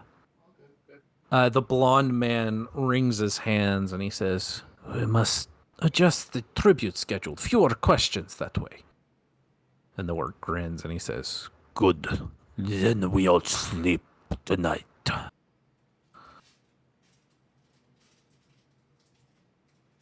And then the orc, his nostrils flare. We are being watched. In an instant, weapons are drawn. Orcs unsling axes. One of them hurls a javelin into the crates, splinters flying. The humans turn pale and stammer, backing away from the gathering. The blonde man curses under his breath, drawing a concealed dagger. Idiots! You led them here! And then the orc, snarling, says, if this is your idea of a trap, your corpses will be the first warning. And then the blonde man says, they're not with us, I swear. And when we pick up next session, I'll need everybody to roll initiative. Yeah. You say you threw an axe at a. Wait, how did they detect us? Sniffing. Melt us. Because He you went- rolled an 11 on your stealth. You're the But reason. even with the pass without a trace. So it gives you a plus 10. So your 1 became an 11. Oh, okay, which was okay. But we still still not have enough. to do stealth checks. Okay, Yeah. got it. It wasn't me with my disadvantage. It was yeah, Right. dude. Well, I rolled a 2. What was it? I rolled a 2 and I have -1, so yeah. Oh, he rolled a 2 and had a -1. Oh, that's funny. That's awesome. I'll say I did great. I rolled You a did 25. amazing. Yeah. Or- Most of you guys did great. Except for the one guy who rolled a 1. Dun, dun. Who is that? Yeah.